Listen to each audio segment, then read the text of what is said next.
Check, check. Am I sounding all right? Good? Wait, Do I sound far away? I sound in the room with you. It's like I'm really there. It's Yeah. like I'm really here. I'm here. I'm here. You fuck ass bitch.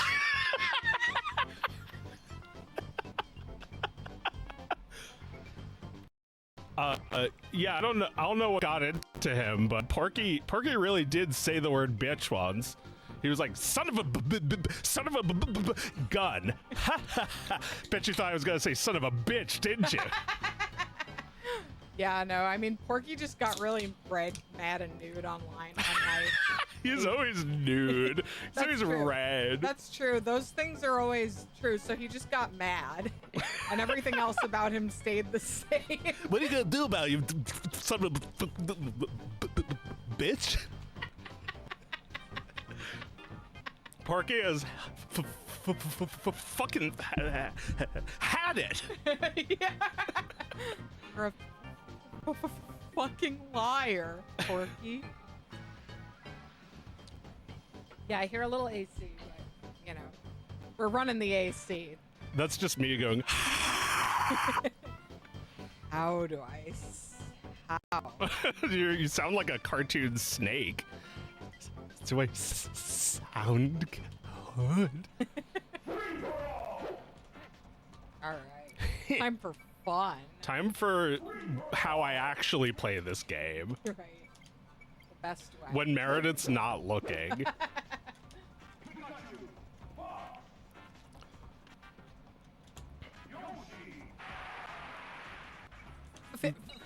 Fuck him up, Yoshi. Yeah. What? So who is Porky pissed off at? Some bitch. Porky pissed. Yeah, no, Porky is pissed off at a person who is so random they don't have an icon. Oh my god. It's not like it's not even for sure that it's a real person. This reminds me of Eric Lynch, who you know, he was a little person who they called him Eric the Midget because he hated when they called him that. Like on Howard Stern. Yes.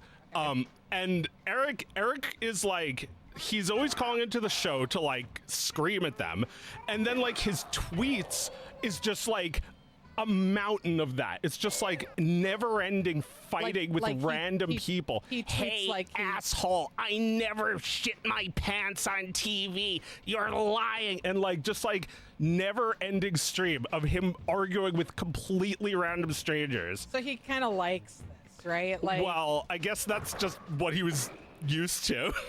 Right. Well, wouldn't you call that like kind of lol cow Yeah. behavior? That's Yeah. like, I mean, you know, that's very like if that's the world he knows, then that really It's bums the me only out. thing that feels normal to him. Yeah, to just like defend himself, which is I impossible never to said do. that. And like, you know, when he gets mad, it's funny. So people just like push his buttons. Yeah. Hi, Mutant Astronaut. Hi, Blaze Welcome to the show. We're doing a little early tonight for fun. It was just so easy to set everything up tonight, and you know, it's the weather's a little unpredictable, and we were just trying a little early tonight. See what happens. See what happens. Yeah. Fuck around and find out. The fucking around is all I'm doing now. Yes, you're just beating up Pikachu. He's not fighting back. Why would I want him to fight back? No, this is what you come home from school. You've been like, you know, picked on the bus, and you come home from. Take that, Mom. Take that, Dad. It's like Porky's just like, you know, he goes to school, and his best friend Daffy just beats the shit out of him. Right, his only friend bullies him all day. He comes home and just beats the shit out of Pikachu. Show you who's a butterball.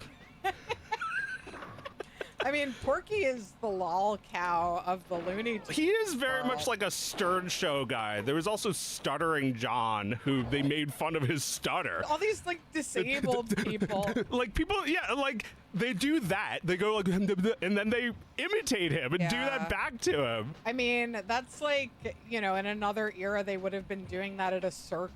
Right? Like, it's just this, Yes. like, it's just this continuity of cruelty that now it's on the internet. Like, Cruel? I'm giving him a platform. He'd be nothing without me. yes, of course, that's how he feels about it. God damn. Oh my God. Yeah, I mean, well, that's like, yeah, I feel like that's like, you know, I feel like Tom Sharpling kind of said that about a lot of his freaks too, but he felt a little bad about it sometimes. Felt a little bad sometimes. Yeah. Let's give him a medal. Yeah, because he was like, you know, eventually he's like, you know what, I don't want to deal with this guy anymore. Like, it makes me feel uncomfortable. But ultimately, yeah, you're giving a platform to people who, like, if you felt any sort of like social responsibility to them, you wouldn't let them go on the air and say all these things. Well, yeah, Eric shouldn't have been there. He was really unhappy. He was wasting the little bit of life he had. Is he still alive? No. Oh man, No, he died like 10 years young. ago. Yeah, he was pretty young. That sucks, man. It's sad, but like I don't know, like he was like any other like person who's like a I don't know, he's like a boring American Idol fan, like. right, and that he was different in some way and able to elevate his stupid opinion was like he did thrive on that, or at least he was addicted to it. He couldn't live without it. I think he would make the choice again because, like, he would have died a virgin if it wasn't for Howard Stern. Oh, I see. He got to fuck because of Stern. Yes.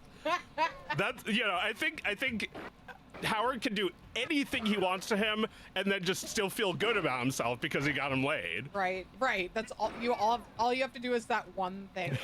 Jesus Christ. It's so fucking sad. Eric, you were the most ungrateful, unpleasant, shitty little bastard who caused the shit. How did Howard react when he died? He was devastated. He misses him very dearly. Yeah. I mean, it's, I feel like there's a version of like toxic masculinity there, right? Like just being like, "Hey, you fucking asshole!" Like our favorite Mr. Show sketch where the two guys get married. I talk about that so much. Like sometimes Mike will be driving and he gets a little too heated about like another car, and I'm like, "All right, you need to stop looking for a guy to marry, please. Just drive." I'll marry your stupid ass. I'll be on your ass all fucking night. I fucking do. It's like they can't give up this idea that they'll tough it out. They'll be the one who stares the other guy down and he walks away. Yeah, exactly. And it literally is till death do us part. The way they just like exchange Christmas presents angrily. Yeah, and like violently. Yeah, Howard and his freaks are the same thing. Right. They are very much addicted to the punishment. They fuck you until one of them dies. Well, Stuttering John eventually left. I don't think he could handle it. There was no reason for him to continue trying to turn it into a career. I mean, I think that's optimistic, right? Like, he didn't want to be part of like Howard's cavalcade of freaks anymore. I mean, it's not as good as you think it is, because to this day, he still tries to like get something out of it, and he's just wasting his time. Oh, I see. So he is still trying to like parlay it into a little something. He's like, I was treating them fairly. Everybody knows it now. Like, everybody knows it now. Well, yeah, like people on Reddit are like, Howard treated him very unfairly. Right, and it's impossible for him to walk away from that because there's nothing he can build again from the ground up. He would just be normal. And it's like fucking, it's like fucking Goodfellas. Like, you can't stand the thought of eating egg noodles and ketchup for the rest of your life. Well, yeah, I mean, Billy West had a career after that show. He was a Howard Stern freak. Yeah, well, no, he was like, Billy did basically what I do. I just do voices. Like, he would just do voices. He would come in with like the Zap Brannigan sounding voice. He'd call in with like as Donald Duck having an orgasm, right? Is that Billy West? Well, it was either him or Fred Norris. Okay. Fred Norris also does voices. Oh. And eventually Billy left, and I guess it was just Fred after that. Zap Brannigan, you've heard, is a tribute to Phil Hartman. Oh yeah, it's because they actually wanted to get Phil Hartman to do the voice, but he died. Right. And Billy West did a hilarious voice too, of like a shitty William Shatner. Yeah. Well, I've always felt like Maurice LaMarche is almost exclusively doing like a Citizen Kane. He's doing. Yeah, he's doing like a Orson Welles. Yeah, he's doing an Orson Welles voice. Like every character he does sounds a little bit like Orson Welles. Yeah. Yeah, he voiced the Brain, and that's that voice. But even like Kip sounds a little bit like Orson Welles.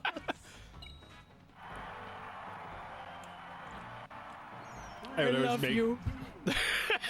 I would always make Jackie laugh by being like, I love you. The other day, funny. Sorry, I was just gonna say it's so funny that Kip is supposed to be made of a system of ladders. He never gets to finish that sentence. He's like, oh, actually, I'm comprised of a system of ladders. And then someone pushes him out of the way.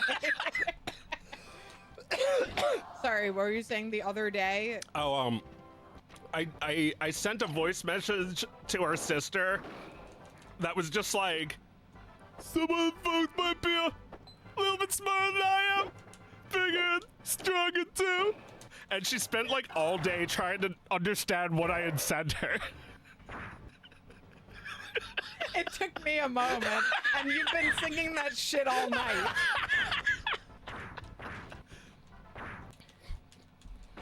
No, it can't be true. I can fly if I wanted to. Like a bird in the sky. If I believe I can fly, why I'd fly.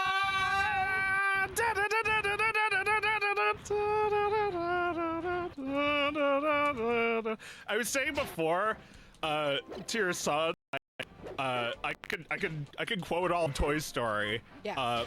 What I could almost also do the score. I think that's hard mode if you also could do the score from memory. Right. If you know all the music. I feel like I do for a few. I probably could do the score easier than I could do the script for a lot of movies. Yeah. I really have to think about it. As I said last time, I could do it with a Lion King. But yeah, you said that to Oscar, and then at the dinner table, he summarized Home Alone to us until he got tired of doing it. But it was great. Like it's just like I remember being this age and like following our mom around the kitchen while she's like cleaning, like following her around and summarizing last night's episode of The Simpsons to her, and it was incoherent. Like I know it was incoherent because I didn't know what the fuck was going on in like 50% of The Simpsons. Yeah. And I was like, and then Krusty the Clown went to jail. And like I was probably watching like a half scrambled tune in on Channel 5 too. I remember like what season would that have been? That's like season 1. Yeah, I remember seeing that as Live. event TV on TV. That's crazy. And trying to explain it to our mother. It's great. Like he's definitely at an age where I'm showing him all these things that he doesn't understand 50% of. Like, I gave him a Far Side book yesterday, and he was just like sitting there reading it forever. And like, I'm reading these, and I'm like, he doesn't get this. He doesn't get this. Yeah. He doesn't get this. Doesn't matter. He doesn't care. Yeah, I mean, he reads Garfield, and he reads like a big word that he definitely doesn't know, and he's like, ah! Yeah, that's hilarious. Oh my god, that's so funny. He's adorable. Yes. He's a little cutie pie. Like, I just wanna... Gonna rend his flesh. So cute. Well, just like, wanna eat him in one bite. his explanation of Home Alone also like omits any detail that kids don't care about. So it completely leaves out the whole first scene where Harry is dressed as a cop, Right. like in their house, doesn't care at all. And then he completely omits that during the pizza disaster in the kitchen, they accidentally throw the tickets in the garbage. Oh, yeah, I And also he doesn't care. forgot about yeah. that.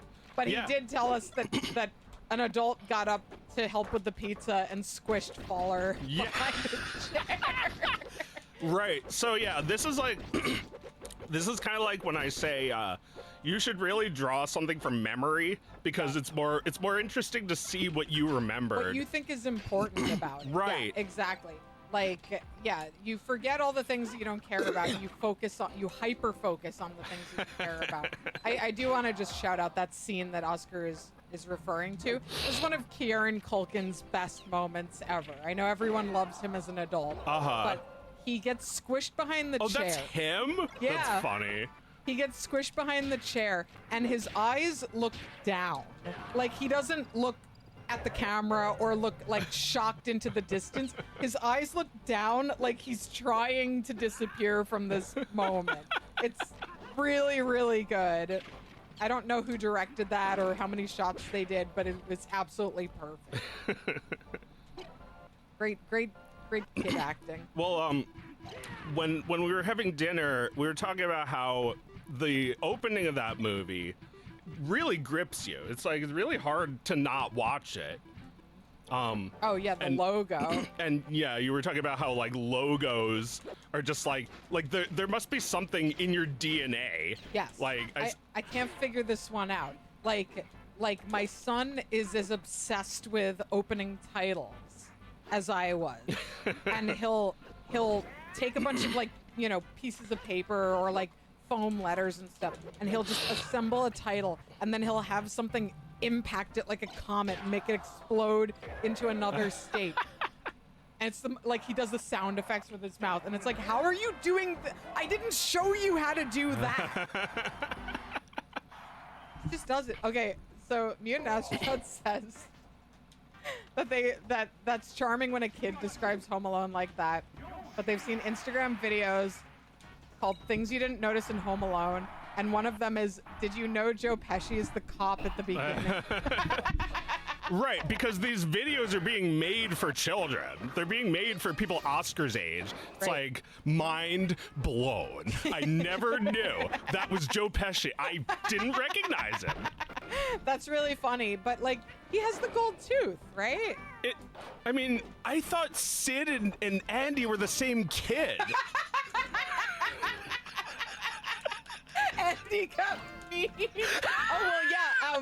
Oscar thought that Feline was Bambi's mother. Oh. He thought she was still. Thought in the she was movie. alive. Yeah. No, I mean that's how it works. I mean, I think when they show Andy like holding his hat in bed, that's when I realized, wait, that's not even Andy. It's like, oh, okay. It's like the gold tooth. So anybody can have a gold tooth. Well, Yeah, I mean, lots of adults have gold teeth. in right? my defense, that's totally the same model, just edited. Oh yeah, yeah. All the- Andy all the and kids Sid. in that movie. Right, they put disgusting teeth. Yeah, on they gave him Andy. braces or like a retainer. Yeah, he's got braces. Where are your rebel price. friends now? Well, I mean, then you can make an argument that Andy and Sid are the same kid, right? Right? You can. Andy's house, Sid's house. What's the difference? Yeah, no, I think there's something to that. You could construct a theory around that. Well, yeah, maybe they actually wanted me to think that. They were thinking with like 4D chess pieces. Yeah, there's still things about Toy Story that we're chewing on. It's true. You know what I've been doing this past few days? I've been watching it looking for animation errors. There's a lot. And the animation errors are somehow comforting because it lets you know it was really made by people. Right. And that they're not actually gods or anything. No. You watch those new movies, it's really hard to find errors. Well, and also that you wouldn't even notice that unless you were looking for it because you're focused Right. on the movie. They're all right out of the focal point. Right. And anything that looks weird or unfinished is just right out of your focus. That's funny. And they're like, it took us 25 hours to render that. We're not fixing it.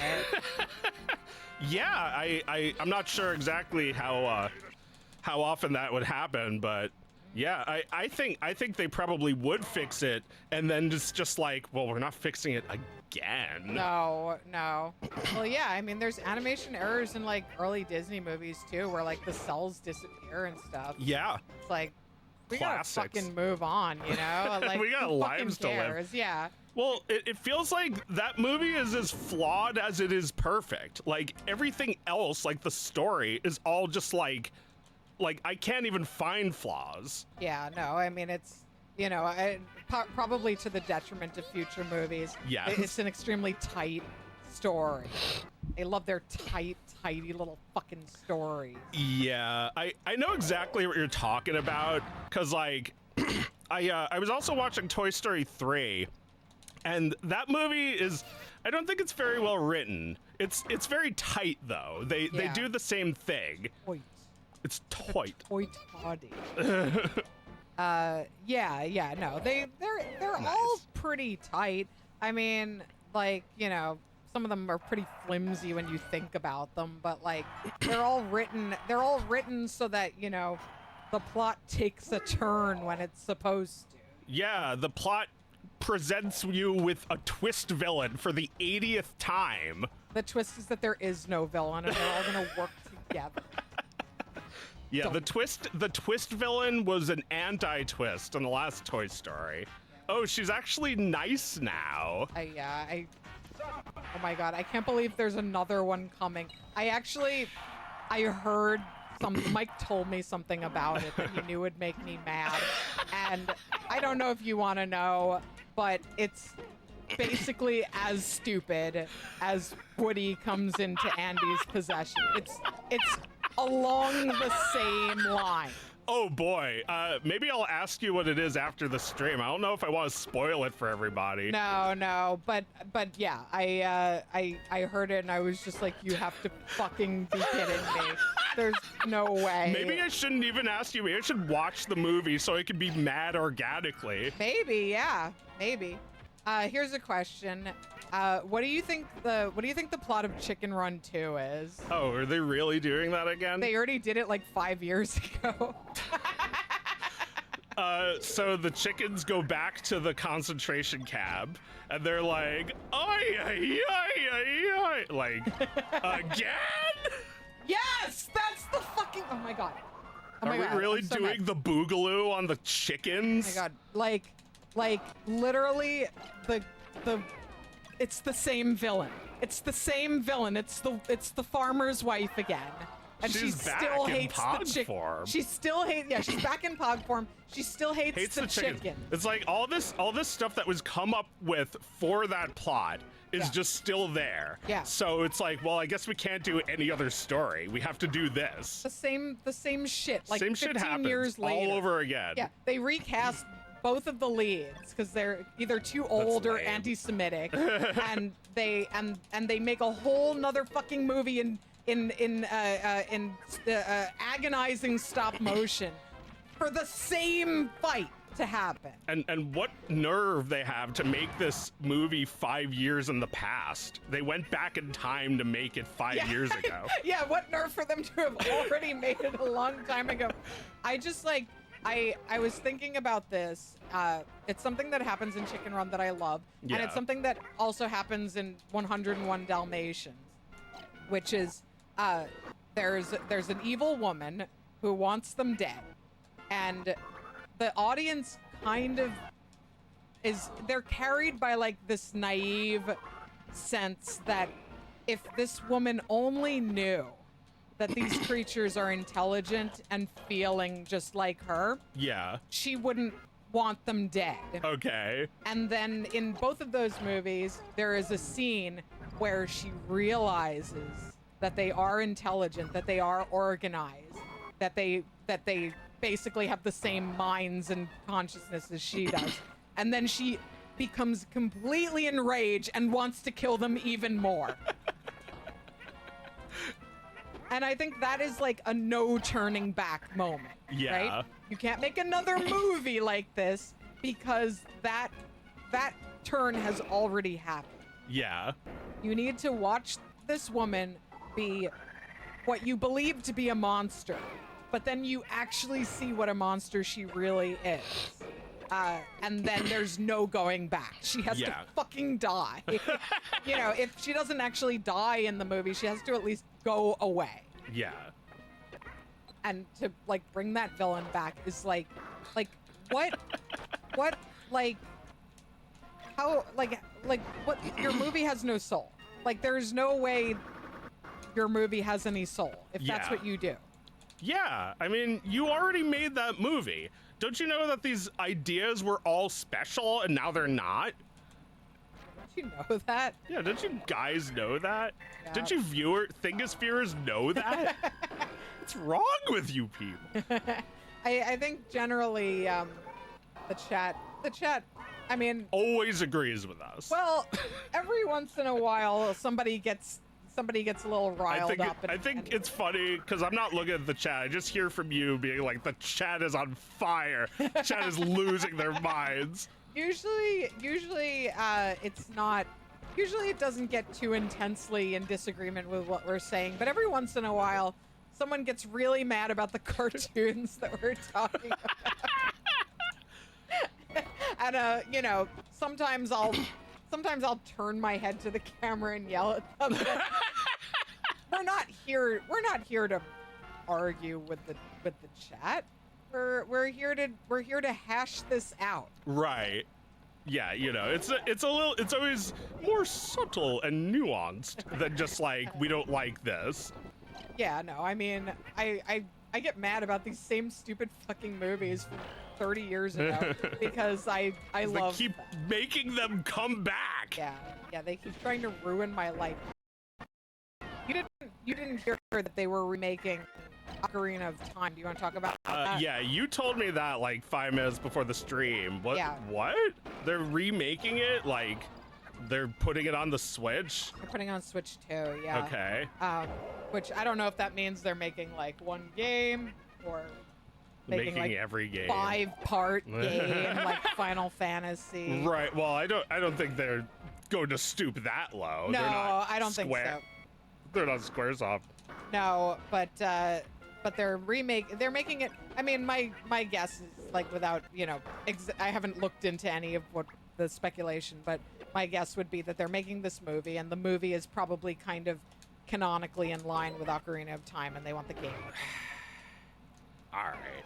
I mean, you know, I'm just gonna say the same thing I say every single time. The game was the game.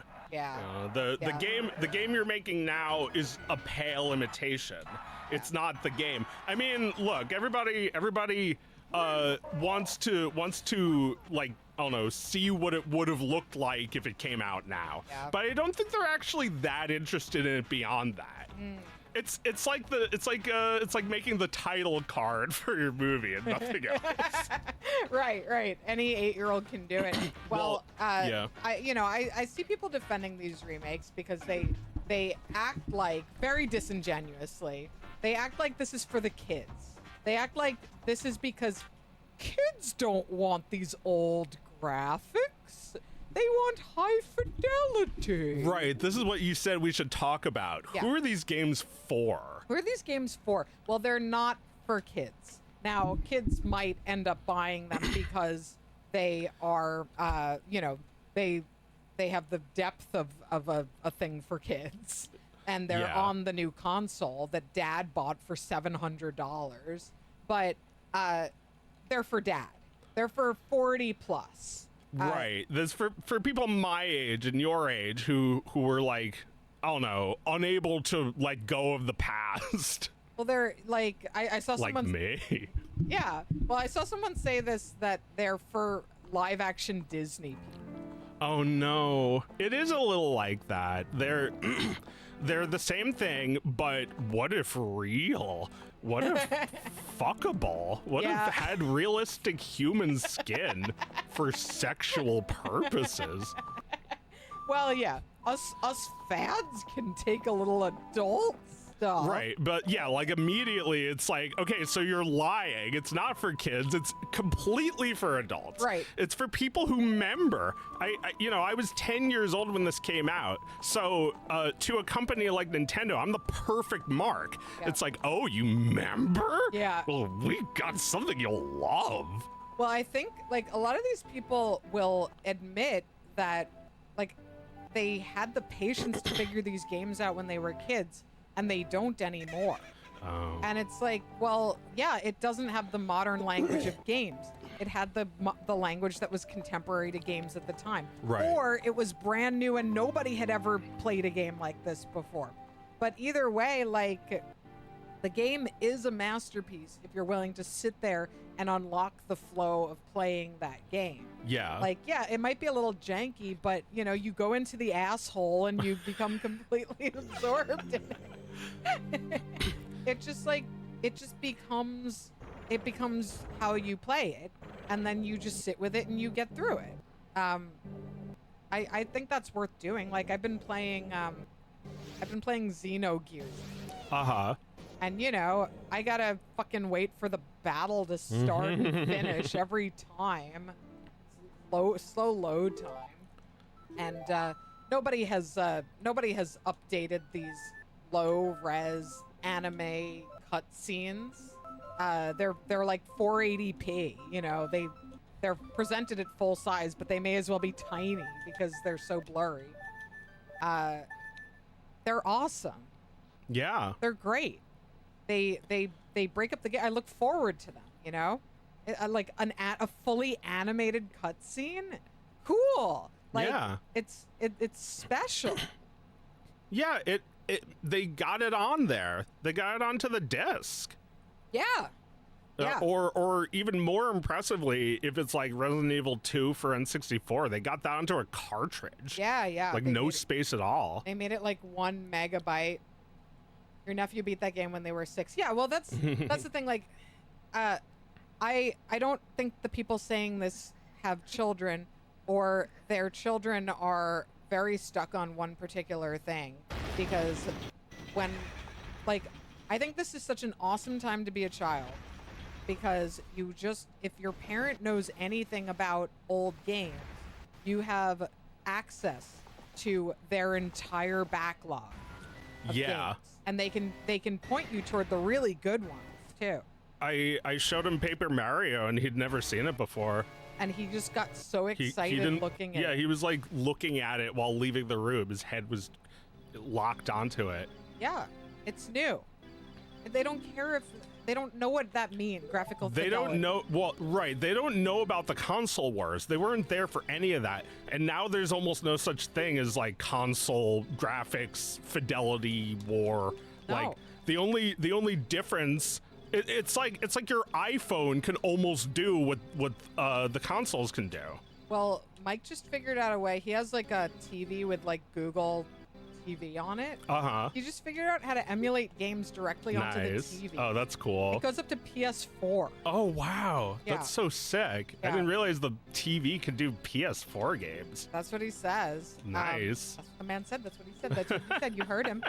It's just like there've never been more ways to play these games, and kids have access to all of it. All of them. Yeah, like they have the new one, the old one, and anything in between. Anything in between, they don't. ROM hacks. Yeah. You gotta give them that, but you know they do have access to it if you let them. Yeah. My experience, just, you know, having a boy and knowing his friends, is they'll play the new games, they'll play the old games. They truly don't care. Right. They'll play anything that's interesting to them. If you told him that this was a big deal at the time, he'd know what you mean because it's still cool now. Yeah.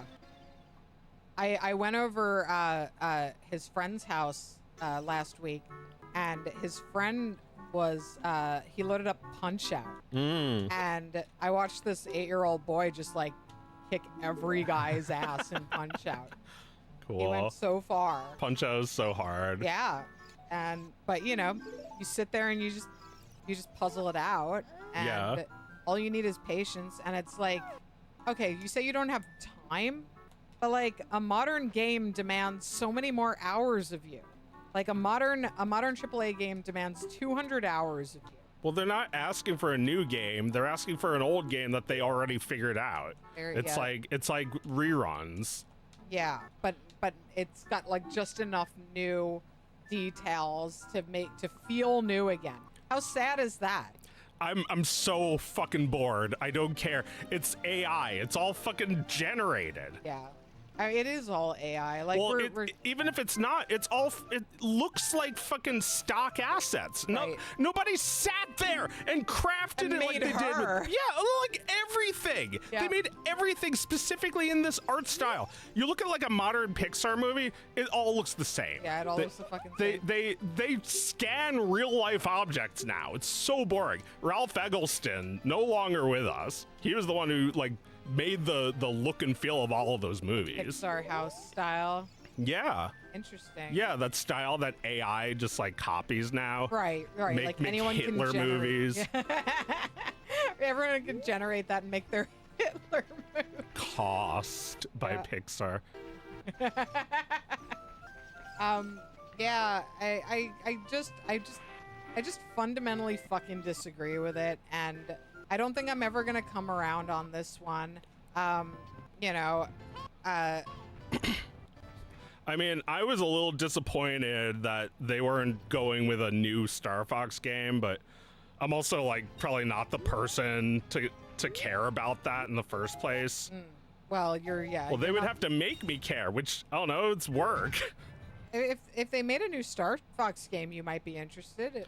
Well, it's just like no new game would really feel like that first one did, because computer graphics just like went from not existing to existing. There's no way my son wouldn't find that what we just saw incredible. Like getting the and you reach in and there's a fucking sword inside. Da, da, da, da.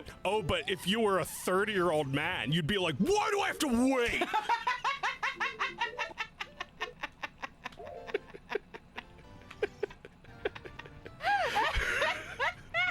I think that's like 100% it.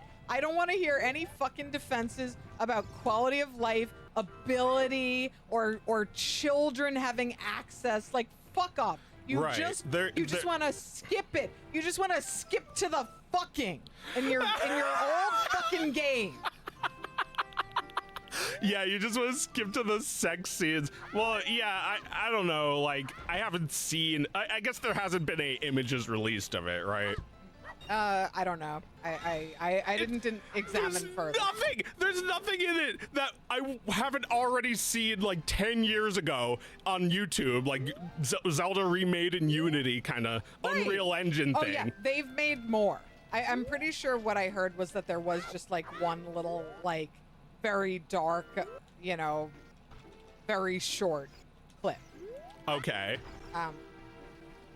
So yeah, like somebody has already made their own personal remake that has more content than this. Yeah, probably. And Nintendo, who hates those fucking people, are basically ripping them off. Yes, and suing them at the same time. Yeah, if they feel like it. So the reason it came out, like there's Nintendo Direct and there's also like the Summer Games Fest. So there's like a shit ton of games right now, a lot of things to be annoyed about. The thing that I thought sounded really cool is they're making a new Cuphead game for Master System. Oh yeah, I heard about that. It's really going to be on Master System. Yeah, Interesting. it's coded in assembly. That's what you get to do when your game makes $1 billion. You can just do whatever the fuck you want. Yeah, that is like, I know that this doesn't signal to upcoming trends, but I think, you know, if I wanted to say this is the year of the making games for the fuck of it would be a really good year. Yeah, I mean, you know, a trend doesn't even need to happen because it'll always be there.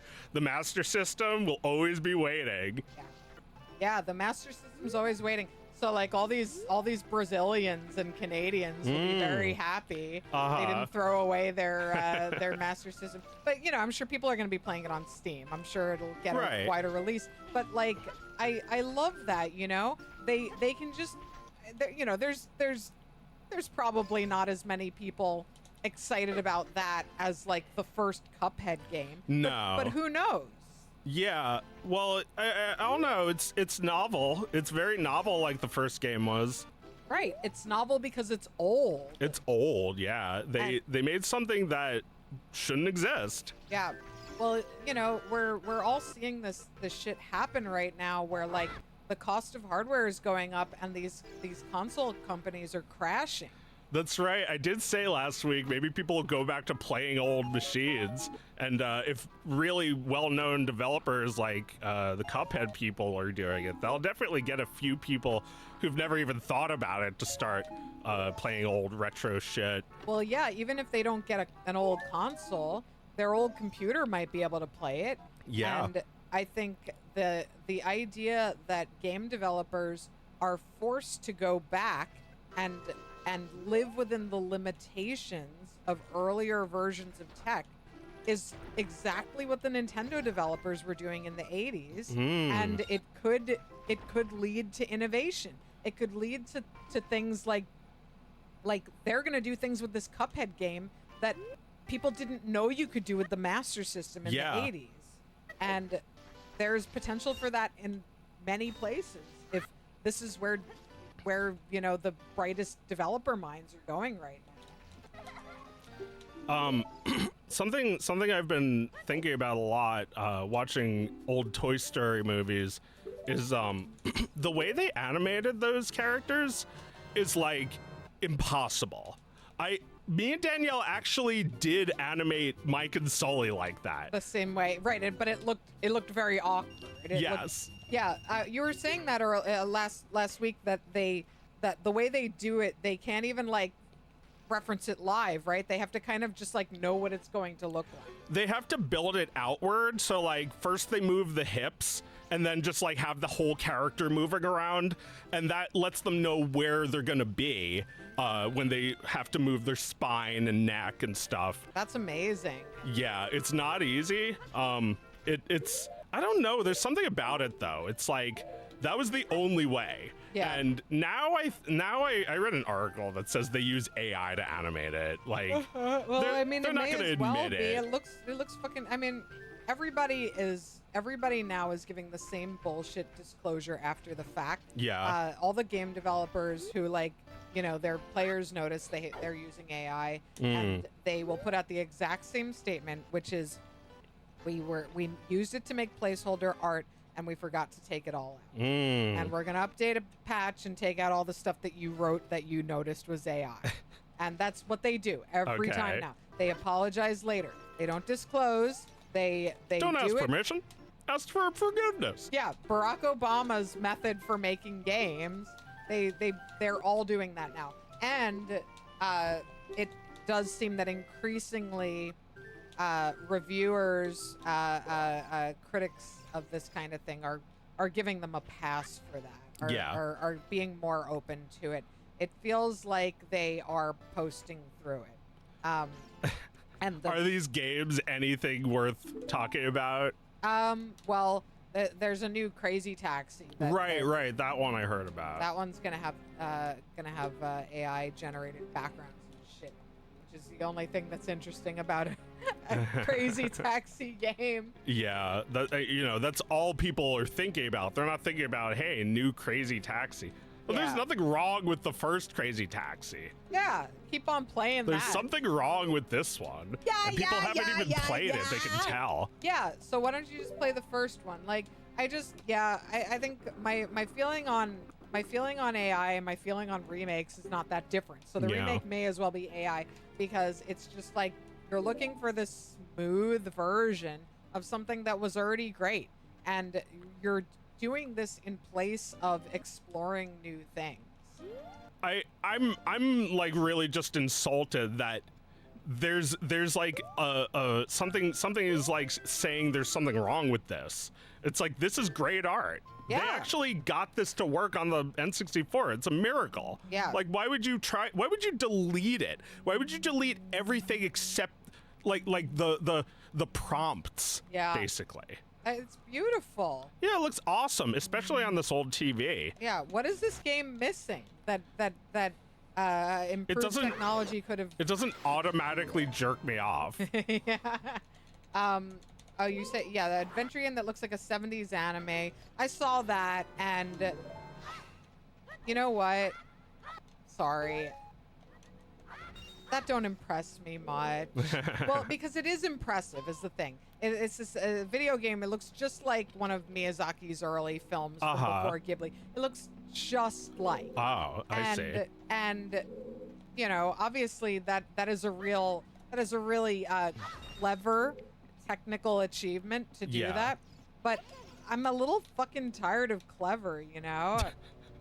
It's not that clever, like what do we get out of it if it's like a little bit clever? You're using somebody else's art style to make a statement that is very separate from the statement that was made with the art originally. Yeah. If your statement isn't like also really interesting, then you know, in Ralph Bakshi's words, they'd have to go. Well, maybe the game has a statement too, but just judging by the marketing and the reason that people are excited about it, its ability to imitate an art style from 50 years ago, I'm just kind of tired of that being the substance, you know? Right. There was a game recently like that called Mouse PI. It's like a 1920s looking Doom style game. Oh yeah, I saw that. And you know, I was like, neat, and then I was done with it. Right. Well, yeah, I mean, I don't know, man. Put on Castle of Cagliostro. Tell me if you've ever seen anything better in your entire life.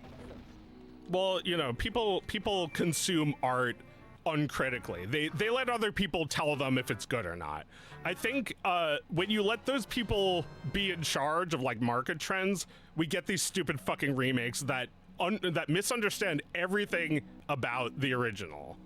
That it's all about, oh, it's like a model of car. It's like, you see the new model. Like, I don't agree with that. I agree with like completely refashioning the game. You know, this could have just been Zelda 1 again. Yeah. But they made a new game with the new tools and toys and things. Right. Oh, excuse me. Yeah. You thought it was interesting. Well, look, maybe the game's great. Like I said, I just personally don't feel grabbed by an impressive imitation of something old anymore. Well, yeah, I mean, like, even Pizza Tower, like, it is imitating Wario, but it kind of has a different art style. Like, if you look at them together, they're not the same. The games move kind of the same. Mechanically, they have a lot in common. Right. But it's very much the artist's own thing. Yeah, I thought so. Yeah. I don't know. Look, this game can still prove itself. Maybe it's great. I just I'm not completely sold yet. What kind of game is it? It looks like it looks a little a cozy life management. Yeah. With some like, you know, maybe emphasis on narrative and you know, your favorite characters. It just, you know, it kind of looks like how Kiki's delivery service feels, where she's managing interpersonal relationships and helping people, doing favors and running errands for people. Am I getting that right? Is that the substance of the game? I think it's something like that. Yeah, what's the substance? Because what you've described is not really a game, it's just art. And it's not even their art, it's like a statement about someone else's. Yeah, that's the thing. If it was their art, that might be a different story. You know what's kind of like that? I mean, I haven't seen what it looks like, but it kind of makes me think of the art that Ghibli makes without Miyazaki. It's just like a Yeah. AI Yeah, I don't him. watch those. I don't either. They're bad. I mean, who cares? It's Well, like no, they're cromulent. No, there's another great director at Ghibli. Right. But he's not an artist, so I don't think his art style is like noticeable. Well, who's the one who Takahata? made? Was it Takahata? He died, right? Yeah. Yeah, no, his movies were fantastic. He was did he like not, he was not the artist. He did like Princess Kaguya. yeah. Yeah, no, but he wasn't an artist. That's what I've heard. Oh, that's interesting. Well, he was in my mind because Right. but he didn't draw the whole fucking thing like Miyazaki. But all of his own storyboards. Did a 5,000 page comic about it in advance. Let's see. What else have I got on here? While we're on AI, I saw like there was like some cover for like a Kingdom Hearts thing that Was AI. I saw that. yeah, but it turned out it wasn't. It just looks AI. Well, they just made fun of the artist's drawings. Oh my god. And circled a million things. Oh my god. And said that means AI, and it was like, it wasn't really like, I mean, I don't know. People all have all these ideas about signifiers of AI, but it just kind of looked like, you know, like a little bit of like a shitty drawing, you know? Guys, getting on someone's ass for using AI isn't the thing. The thing is that if you used AI, you skipped the process. You skipped making it. You skipped the joy. Those people are already sad. You don't have to ruin their lives more. They're already miserable and they Let them can't be. understand why, and you're not helping them. Yeah, let Them be. Just stay away from them. They could be very dangerous. They'd replace you. Well, yeah, just like, get interested. It's, I mean, that's it's what people care about. It's entertainment to go after people who'd use AI because the artwork is too boring. Yeah. The important thing to them is social media and the fucking fiascos. Right. Why would I spend any time talking about boring art? It's art that no one made, so nobody was using it to cope with their misery. That's really important. Yeah, that is important. You can tell when something is good, it's because it was for that. Yeah. Is for consolation. I mean, I think that, you know, I've been talking about this for years, like this idea that like every year there is art that people really, really like and talk about a lot. And then the next year, nobody talks about it and everyone gets away with having thought that thing was good. And that's been going on since before. They got away with it? Yeah, right. Yeah, they didn't get away with it. We saw. We remember. We remember. We know. Yeah, we're that's like right. Larry David. I know you thought that movie was good. Yeah, exactly. And every year that happens, and I think, you know, we will increasingly see movies that either were done with AI and nobody knows about it or nobody cared. Yeah. And or just were generic and boring. Either way, there's going to be a whole bunch of that gets its plaudits in its year, and everyone's going to forget about it and try to act like they never liked it. Yes. And that's just, like I said, it's not new. It's just like the way boring fucking art has been dominating the market and the culture for a long ass time. Yeah. And if you're really paying attention, you can sometimes recognize good art in its time. But I miss a lot of it myself because I don't want to touch something that's too hot, you know? Right. I end up ignoring things for a few years. And it's like, you know, I think maybe that's how it has to be. Is like, it takes a few years for things to shake out and actually see what's good. Yeah. Because of all the noise. Shut Yeah, taking screenshots of your friend's tweet saying they like the thing. Well, because there's like a screenshotting your friend for saying that Coco was good in 2017. Right. Coming in their pants over, what is it right now? It's like The Backrooms and Obsession. Right. I don't know if either of these movies are great or terrible. I can't make sense of it. I'm not going to watch The world may never know. The world may never know. Maybe in 5 years I'll watch both of these movies, or one of them if only one of them lasts, or none of them if no one ever talks about it. The movie has to not care if you like it or not. Yeah. Unless it's Toy Story 5, which is like, come on, you gotta see it. You love it. Your kids will love it. I'll love it. It's like this movie won't let it go. It won't let me go. It grabs me by the dick and shakes me.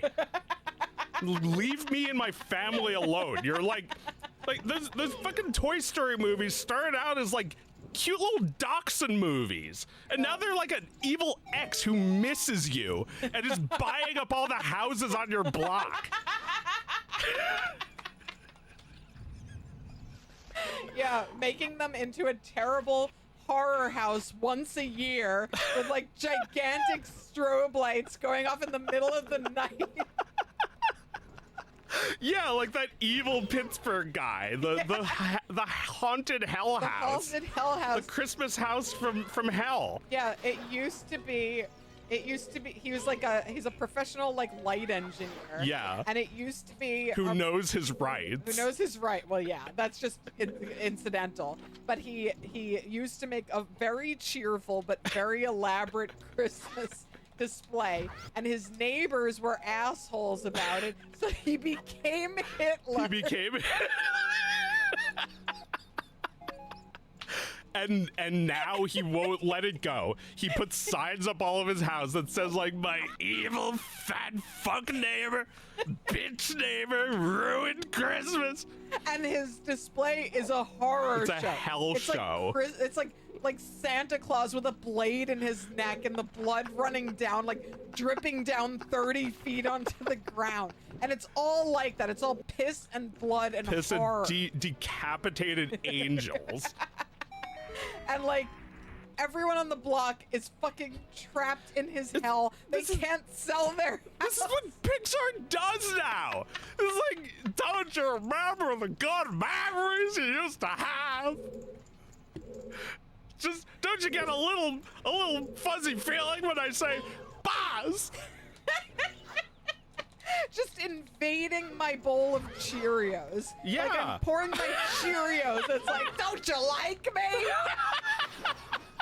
And it's like that character has become real. Like, I'm pretty sure the AI they use to animate it has it convinced it's really Woody. It thinks it's a toy. It thinks it's a toy. It's a toy. It's a toy.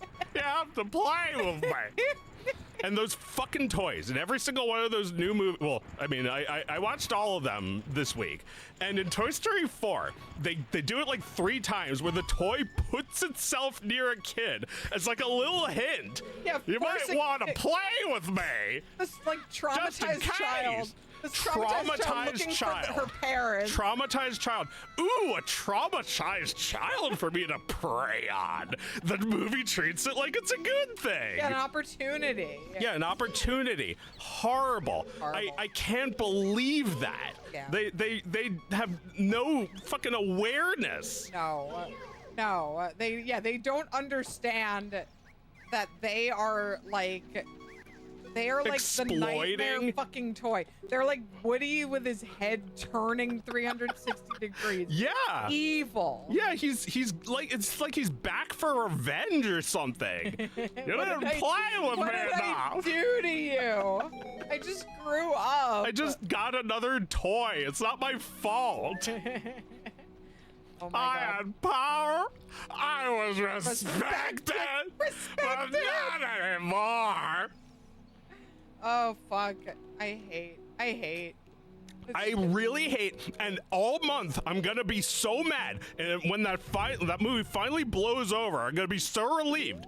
until they announce the 6th. Yeah, until the 6th movie comes out. Where Woody comes back into Andy's possession. No. Woody turns into a real person. It's like Pinocchio. At least that would be something new. I guess, yeah. And then Woody could die. He turns into a person to die. Well, they did and they a movie. bury him. The toys bury him. The toys are also human. The toys are crying because they'll never see Woody again. And Mr. Potato Head's like, "What are you standing there crying? Get a spoon and help me!" And they dig for 50 days to make a hole big enough to bury Woody in. Oh my he's like God. human sized, or is he little? I don't know. He's human size. I think you know how they made that Lightyear movie where Buzz was a real person. Right. They have to do that with Woody, and then he dies. Yes. You know what? All right. You know what they'll do in another movie? At some point, Woody gets conked on the head or something. Yeah. And suddenly remembers his life before Andy. Right? Which he has no recollection of. Right. We've never seen. The old family heirloom that just somehow forgets everything before Andy. Everything. Yeah. And then never fucking shuts up Never about shuts Andy. up about Andy for decades. See, what would be interesting is if a certain number of years go by and Woody forgets Andy. Yeah. Right? That would be scary, yeah. Right? Yeah, if it was like the Wall-E future and he just like sees the word Andy somewhere and he's like, Andy? Andy. Like, Right. I remember now. Right, but then he forgets again. He can't store that.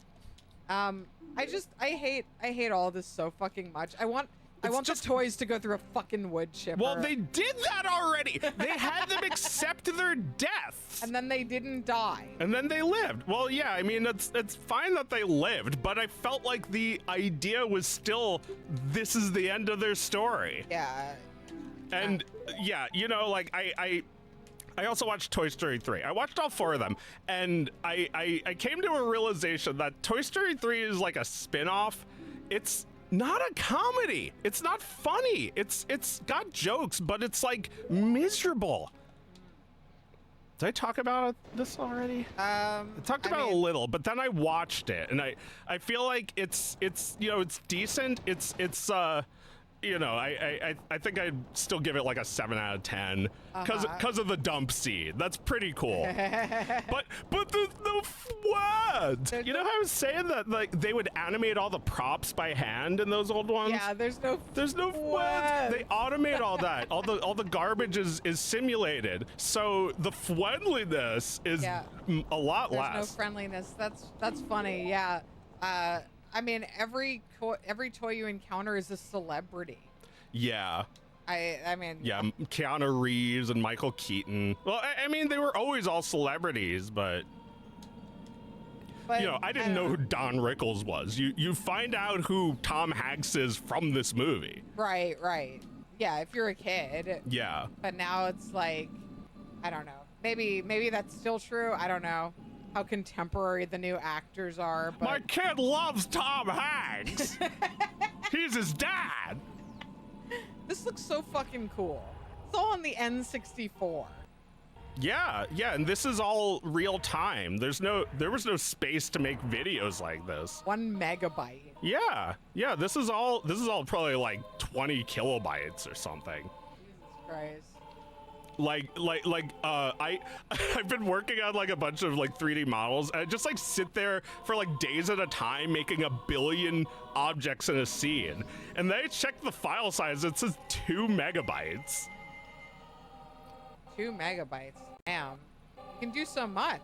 Yeah, you really can fit a lot into well, I've been making everything really simple, like low poly. So yeah, I've been fitting an extra amount of stuff. Yeah. That's cool. This game was probably only like 4 megs, right? Right. It's an extra heavy game. Or 8 at most. You have any topics to talk about? I've exhausted all of them. Oh yeah, I got plenty. Let's see. So Toy Story 2. Good on purpose.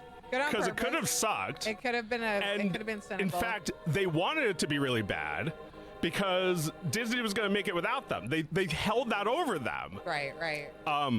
Yeah. That's Okay. Good on purpose. Yeah, I agree. Let's see.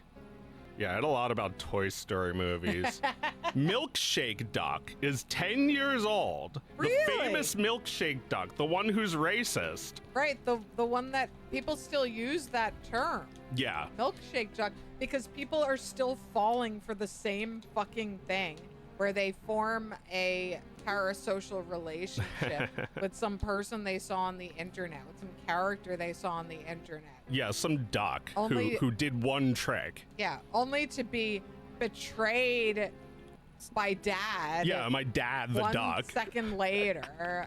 Yeah, no, Milkshake Duck hasn't gone away because that behavior hasn't gone away. Well, I think it's just bullshit to say we regret to inform you he's racist. You delight in the fact that he's right. racist. You're so happy that You're he's so racist. glad you don't even check to see if he's racist. Right, exactly. Also, what if milkshake drinking isn't even the only thing he does? Right, he has other interests, like, you know, he's members of other clubs. Other racist clubs or and societies. non-racist ones too. Sure. Yeah, no, I think like, yeah, you're right that the regret is not sincere. Yeah. People are looking for, I mean, you know, ever since a certain number of people transitioned from Twitter to Blue Sky, I feel like people are looking to be outraged a bit less, noticeably less. Maybe. But I think they're also, you know, people who used to be in a cult will often try and join another Yeah. cult and be captive again. Yeah. Because it feels normal. Tom Hanks has to get back to his island. I gotta go back. Wilson's waiting. Wilson. Oh man, yeah. So yeah, I feel like there are people who have escaped that and they would like to be there again. They'd like to be fully captured with rage once again. I do find like on Blue Sky, like this is just I've changed, not necessarily that the culture has changed, but like if somebody annoys me for like more than one tweet in a row, I just mute them. Yeah, you got to move on with your lives. Yeah. I mean, you know, I'm not saying like just ignore Trump. It's possible. No, but I can ignore like somebody who talks about video games in a way that I vaguely don't like. Yeah. I can just mute them and they'll never know that I find them annoying, and Right. it doesn't matter whether you know, we could ever be friends or not, because I looked at something and I decided I don't want to voluntarily annoy myself all the time, and I turned away from that, and that's all there is to it. Well, yeah, I mean, voluntarily annoying yourself gives you cortisol. It ends your life faster. You gotta have some self-control. Milkshake Duck is a duck. He's an animal. It's not worth it. No. But I mean, I don't think like having a parasocial relationship with a funny person online is worth it. No, I mean, I'm not very nice to people who know me that much. You know, they have an expectation, and then when I see their expectation, I'm like, actually, and it turned into Hitler. I mean, you know, I have to maintain a distance because, like, when I meet people in person, it feels like a different story. Yeah. I feel like I can really talk to people on their own level and reveal some of myself to them. Yeah. But online never feels that way. Online Right. feels like I need to defend myself. Right. It's like when I go to Soapbox and there's a guy like talking about Five Nights at Freddy's, it's like sort of endearing. Like I actually am like, okay, I'll listen to this dude. Yeah. Because it's like you put yourself out there. You everybody else in the audience is also there. They can respond. Yeah. And nobody's filming this. So Right. like, I don't know. Those freaks are okay with me. I feel like it's just like when you're on Twitter, you know the company is looking. They're reading Yeah, everything. yeah. So maybe they'll take my suggestions. It's like your obvious attempt to like garner likes to appeal to the company is making me mad. Yeah. Like droopy. I mean, I like think- it slowly dawns on me. I mean, I think it's telling that you're comparing tweeting with soapbox, because soapbox is a very Yeah. unnatural way of people engaging with each other. It's kind of like how a university is kind of an unnatural way of engaging with people. You're trying to you're trying to focus on ideas and disseminate them with other people, which is a lot of the time what social media feels like it's trying to do. But it always feels like it's doing it on this very like shallow 101 level that Yeah. you don't actually learn anything from or gain any No, perspective from. everybody's come to the conclusion already, and you're an idiot if you don't know that. Yeah, so it's like these are all kind of unnatural ways of relating to people that may have their utility when they're like an actual university setting or you know, a soapbox setting where all of the toxic and addictive things have been weeded out. Right. But it's also like not the same as just like having a conversation with a person. Yeah. And This is what Thingus is so good. I have an outlet. Yes. I actually save up jokes for Thingus. right, things that otherwise you might like tweet it out. You Yeah. can just say them to make your sister laugh for a couple of hours. Yeah, it is good to have an outlet. That was like I was talking about Bill Watterson with Mike and Oscar today, and just like the idea that like Bill Watterson drew every Calvin and Hobbes strip to make his wife laugh.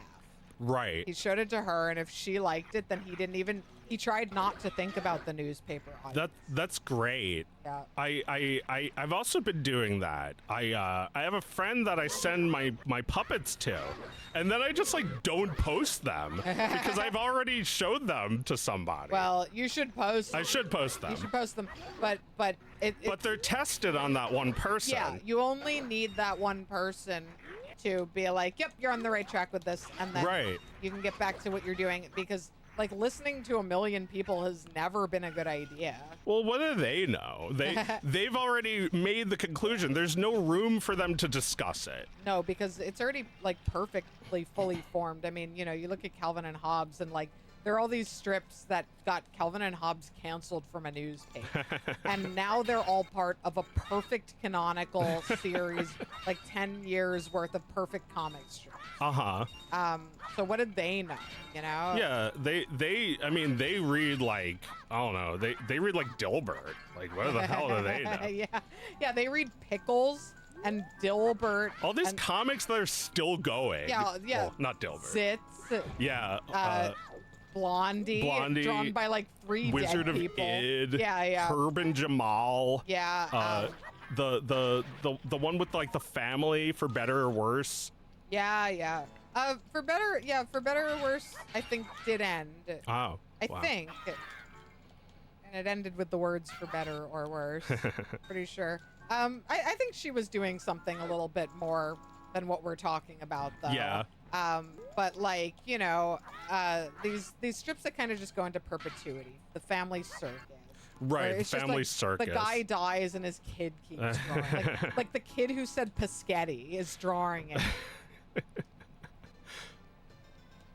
Well, you know, we just don't know what that's like to inherit an artist family. Like you know, our parents weren't like animators or anything. No, I don't know what that's like. I mean, you know, Glenn Keane did that too. Yeah. He's also Jeff Keene's son. Wait, Glenn Keane's dad did Family Circus? Yeah. Oh, okay. Yeah. And then Jeffy is his brother, I think. Wow. Yeah. So, you know, he inherited the talent and the interest but I think he actually took it further than his dad did. I mean, the stuff Glenn Keane does is so cool. I don't think I could ever call the Family Circus cool. I mean, it's possible there was a time when the Family Circus seemed edgy. Maybe, yeah. I mean, I remember reading a Dennis the Menace collection where he talked about, Hank Ketchum talked about how he was advised against doing comics about kids because there were like 1 million single panel comics about kids. So maybe not. Maybe the Family Circus was just riding that wave.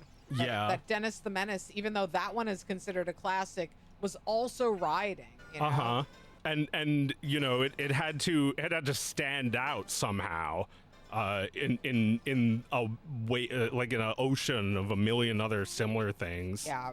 You know, in the remake of this, they're gonna make that couple like doing an actual choreographed dance instead of just twirling around like a beautiful little music box. Like a silly little video game, which it is. Yes. It's like how sweet that how is. dare you say this is not a silly little game, because it is. How cute that is. Yeah, it is like a music box. Yeah. Honey and Darling. These the people who are names. like, "Mrr, I'm so in love with my wife.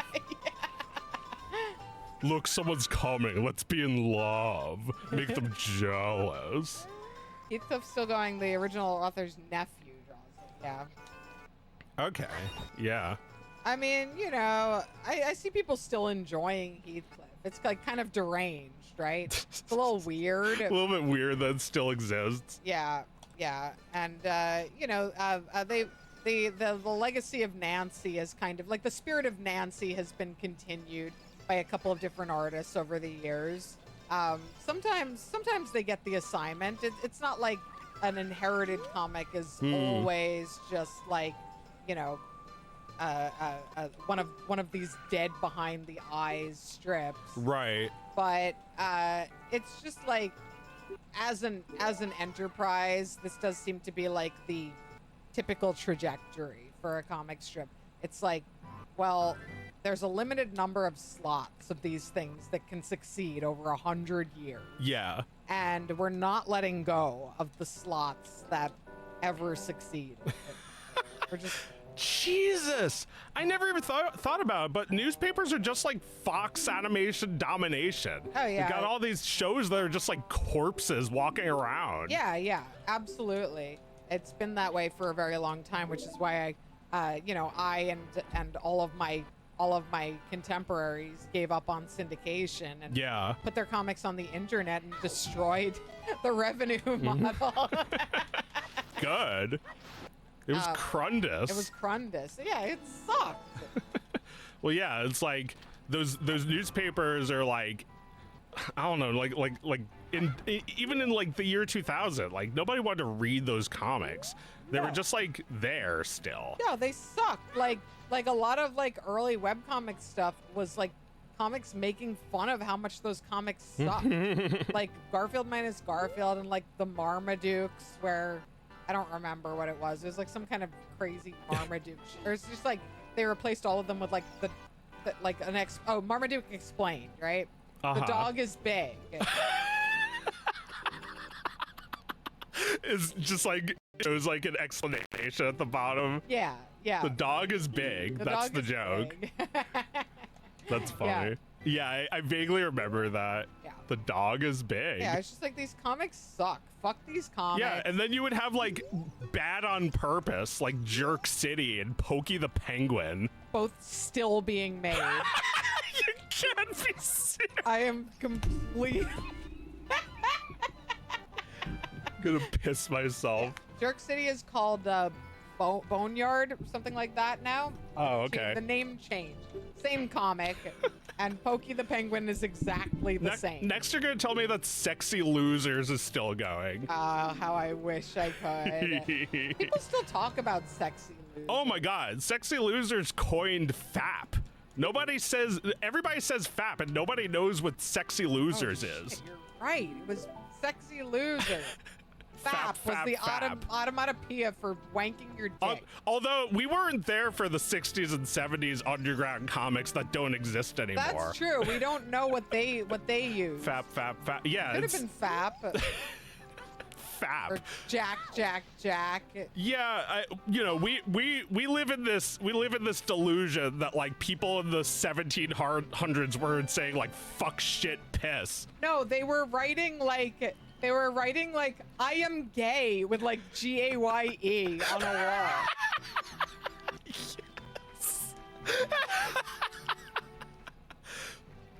Yeah, like 100 years ago, they were talking just like us. Like maybe like a little different. They were saying the same thing. Yeah. Absolutely. They're getting into the same shit. I mean, they were talking about how computer graphics has changed over the decades, but they were talking about like the fundamental stuff all of our entertainment is based on. Yeah, absolutely. You know, like video games are just pinball. Yeah. They had a version of everything we have. Yeah. They had scary stories. They had creepy pastas.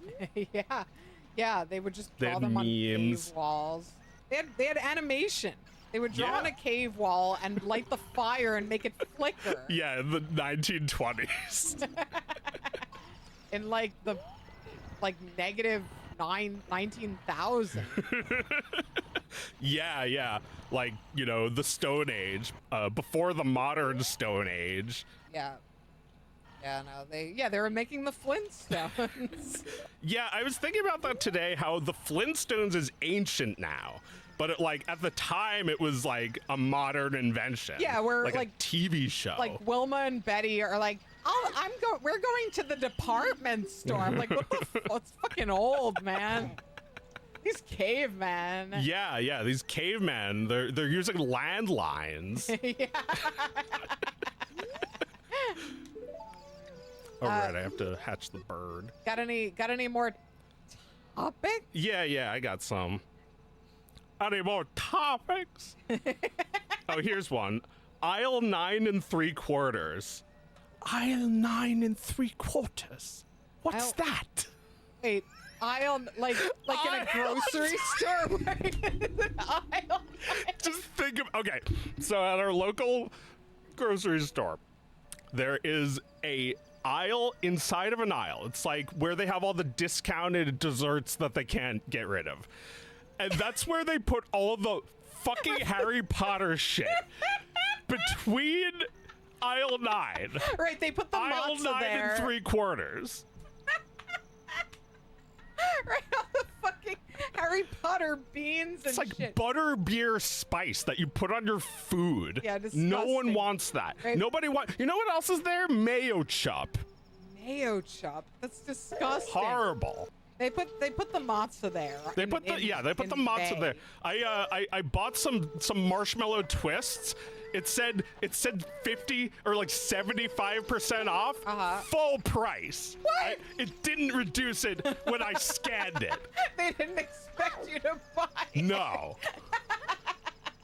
Those things were 12 in a box. They cost $1 each. Oh my god. Horrible. Holy shit. I have so I'm much kvetching so much while eating them. I have so much matzah, by the way. Oh, yeah? Because this anti-Semitic store next to our house will only sell you a bulk thing of matzah. They won't sell you one of the boxes inside the box. Oh. Like the day of Passover, I had to buy bulk matzah. Horrible. I'll take some of that matzah off your hands. If we lived in a less anti-Semitic neighborhood, you'd be able to get a Lucy. You'd be able to buy one matzah. Yeah, I mean, I wish we lived in a neighborhood where there was just like a guy going door to door with matzah, Yes. like not even in a package, just handing it to me. Yeah, just like somebody on Blue Sky told him to do that to be a You good want person. some of my matzah? It's don't know. very good. There's nothing wrong with it. I'm like looking at him through like the chain lock on my door. Just take thanks. my condition.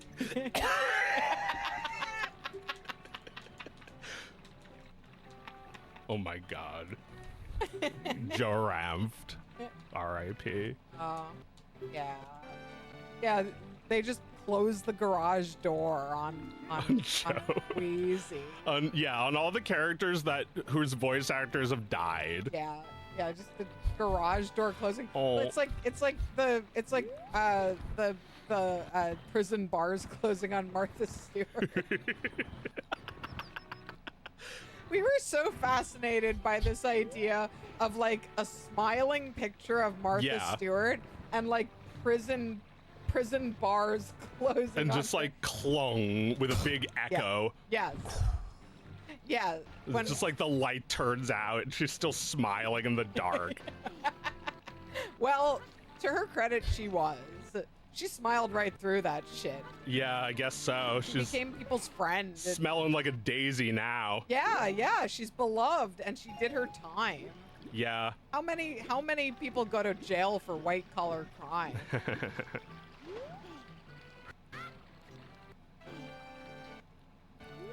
What else is new? Let's see. I wrote down a bunch. What else did I say?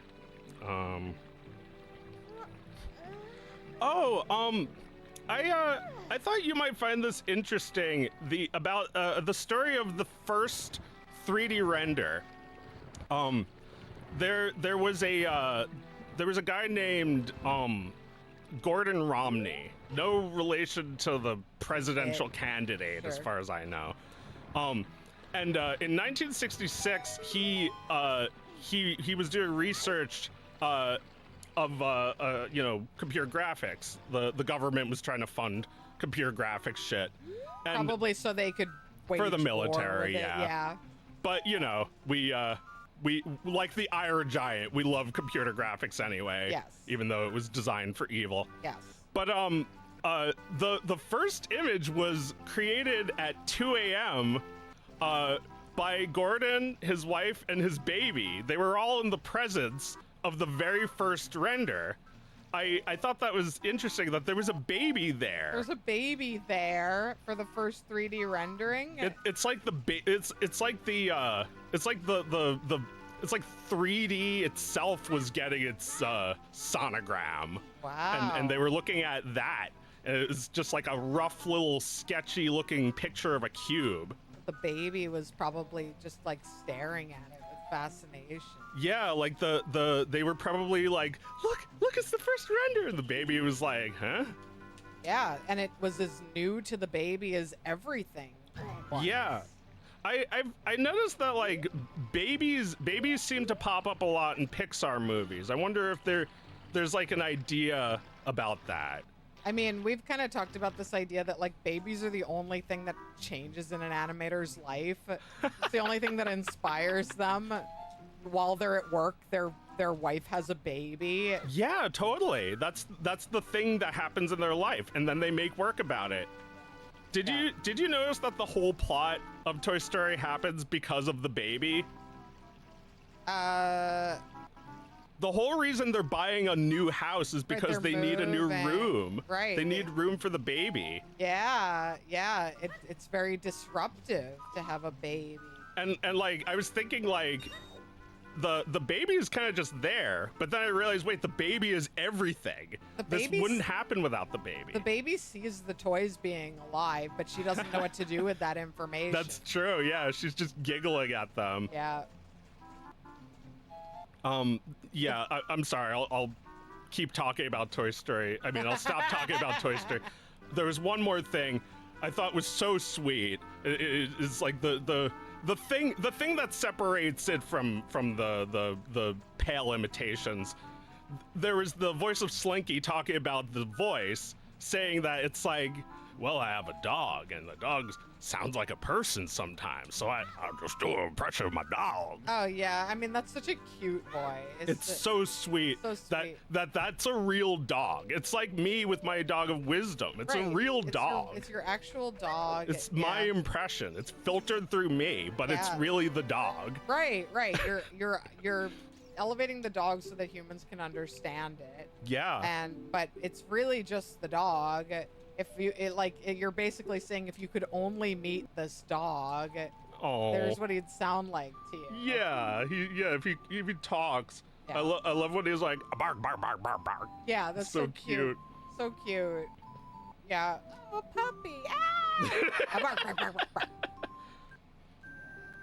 Very Yeah, babies seem to have a strong presence in the history of CG. I feel like the baby is actually gone now. He died a few years ago. He was in his 50s. Yeah. I think it's really sad that the dad is still alive and the baby is gone. Yeah, that's always pretty sad. Uh, to not outlive your child. I hope not to do that. Yeah. But you know, there was that baby in Tin Toy. Smooth baby is easy to render. I suppose a baby and like a smooth polygon are not totally different from each other. I don't know. I think a baby is probably harder to animate.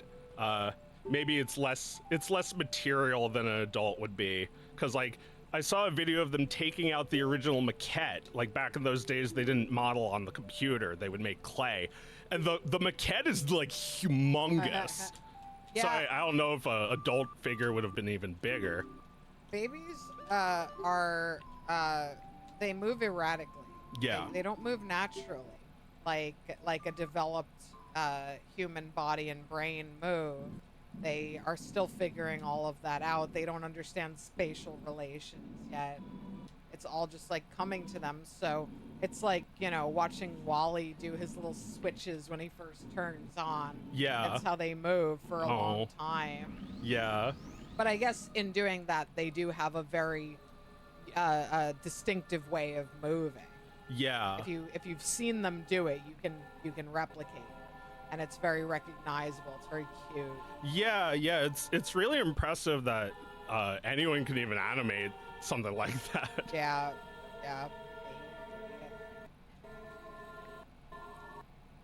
Well, I think, you know, babies are also like, adults are always lamenting that their babies grow up fast, and Yeah. you just want to capture it, you know? Like, you're taking pictures or whatever, but like pictures aren't really enough. Like I'll stumble on a video of Oscar talking, and I'll be like, that's what his voice was like. Like, you forget. Yeah. And like, you just want to like keep it in some form. And if you put it in art, that's like this like very universal way of remembering something. You can remember Right, it's a together. record. Yeah. It's good to make art about babies for all these reasons. It's good to take photos of them because they're not going to be babies forever. No, they're special. Dude. You know, bald. It's like you're like, oh, he's so bald, and like, look at him now. I know, he's got more hair than I've ever had in my life. It's like the funniest thing ever that babies come into the world naked and bald.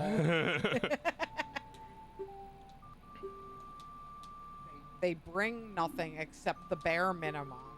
Yeah, they're bare ass. Yeah, they're bare ass, and then they just become, and it's so incredible.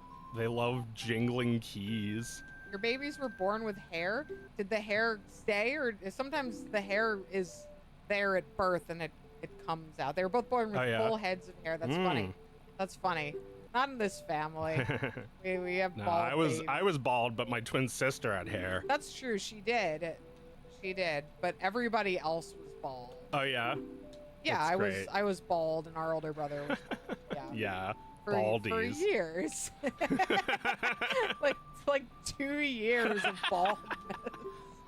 Well, we would call Oscar's hair clear. It was like, he had hair, you could feel it, but you couldn't see it. Oh. You were also born with a full head of hair. Wow. What's that like? That's like, hair really changes. Like, when a celebrity has like a full head of hair at like 75 years old, you really trick people into thinking they're young. That's so sickening. Like, speaking of Mitt Romney, yeah. Do you know how old he is? He's probably in his 80s by now, right? Yeah, he's almost 80. He's still got that hair. He's like 4 years younger than Biden. Oh my god. Yeah, like, isn't that shocking? Yeah, that is surprising to think about. I mean, you know, he ran like over 10 years ago, but you know, we've seen him since then. He doesn't look any He different. doesn't go away. Shit, Rob. His name is Shit. Shit. Yeah, with 2 T's.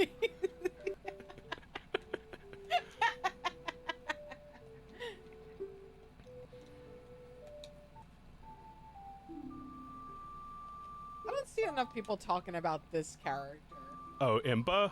Yeah, I don't- Impa is a rare character, but she's been in like every Zelda game. Oh, yeah. You just never think about her. She's mentioned in the first game, but not like shown. This is a very striking model. Like this character. What if Impa was hot? Like, she was like an old lady. She was like a withered old hag, and they made her like a sexy, ripped Sheikah. Oh, right. She's like, wow, you sure are rich in the first game. Give this to the old man who I'm fucking. Don't read it. Okay, read it. Tell me if this sounds good.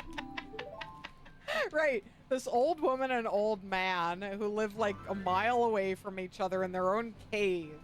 And they're forcing a little boy to be their go-between. It's like Fred and Wilma. This is how they met. Yeah. Wait. Oh, 'Cause right. they're in 'Cause they're in caves. Give this to the old man. Do you think it's like a naked picture? Oh, what now? Oh, no, not her again. All right, let's see. What does it say? Oh!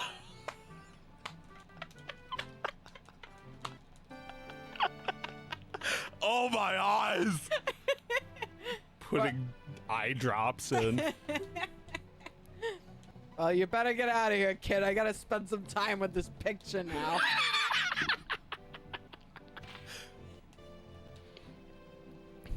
Oh, and give her this. He slaps him. She'll know what it means. I don't know why Bernie is the guy from Zelda. It's just a good voice. Well, it's just an old Jewish man who's way older than you. An old Jewish man who's forced to have sex with his wife. Who's not a strange woman he's not married to.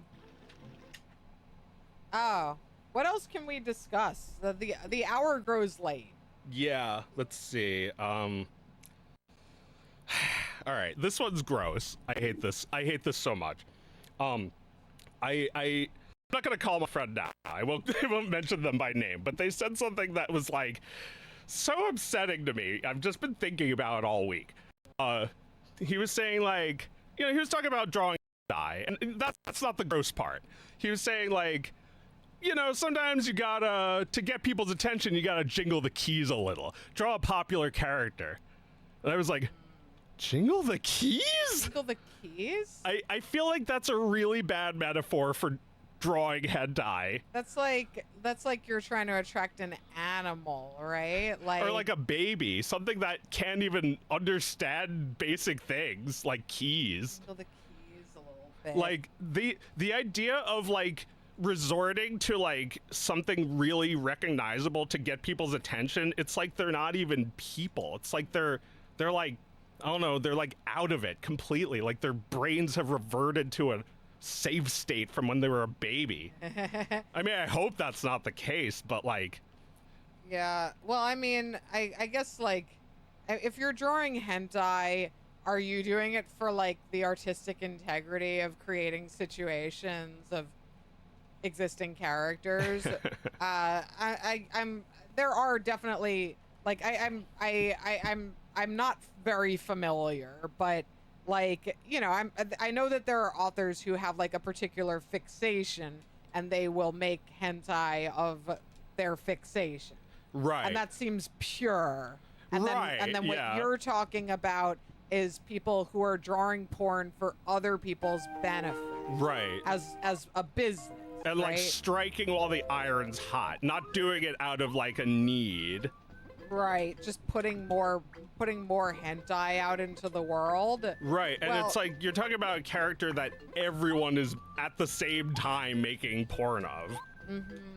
Yeah, that sounds like kind of a, there are a lot of things that artists do that I don't consider like the work of an artist. Like there are Yeah. a lot of things artists do that I consider a technical job. Right. And I would include pumping out factory-made hentai Yeah. in that, where they're not creating to satisfy their own longings. They are creating solely as a product. Right. And that describes a lot of people who make art, and I don't really see them as artists when they do. So I guess that's the only thing I could say about it is like I don't I don't have any particular opinion about that other than it's not at all relevant to what I'm interested in when I look for art. Yeah. Like, at all. I am only looking for art with intent. It's like it feels algorithmic because you get people's attention by showing them something shiny to cut through the noise. Right. Well, yeah. I mean, it's it's the same thing as like anybody who's drawn like fan art, regardless of the content. Like if you're just drawing, I feel like I stopped being interested in fan art, partially because I grew up and wasn't super interested in like fandom culture anymore. But I think like fan art kind of got ruined for me because of what you're talking about. Kind of this just like this like, I think people see this as like, oh, this is a way that I can make art for a living. And it's not. It's a technical job. Yeah. It's a job that you took. It is a job that AI can replace. I don't know if it will 100%, but yeah. It can do that. Yeah. And I feel like, there are all these classifications of art that I've said for a while had proto versions of them that were obvious years before AI came. Right. And AI is going to replace that. Like, for instance, if I went to like a small press show and half of the tables are those big fucking like metal cages full of fan art prints. It makes no difference to me whether those are AI generated or drawn by hand. Yeah, they look like they are and they aren't, but it kind of feels the same. Yes. They're pumped out. It's all mechanical. Yeah, you're making it because it's a craft you can make, like a fucking, like a cutting board. Right, yeah, it's like a guy who makes chairs or something. Yeah, except chairs might have like actual design to them. I mean, these are cuck chairs. They're specifically for sex. Oh, I see. Chairs that you would buy at like the MagFest vendor room. Right next to the gaming table, the cuck chair. Oh man, that's so fucking funny. I feel like I'm not interested in any of that. I know we're talking about two separate things, but we're not really, right? Yeah. Like people who like to invite their friends over and have sex with all of them at once, or watch their wife do that, are the same people who buy gaming tables, right? like there's just 100% overlap. But I get it, because like to me, it would be like buying a really nice box to keep all my really nice weed, Yeah. It's just like a nice little way of keeping your hobbies in a nice little thing. Yeah, like, you get a nice recliner, put it in the corner of your bedroom, and watch Goofy fuck your wife.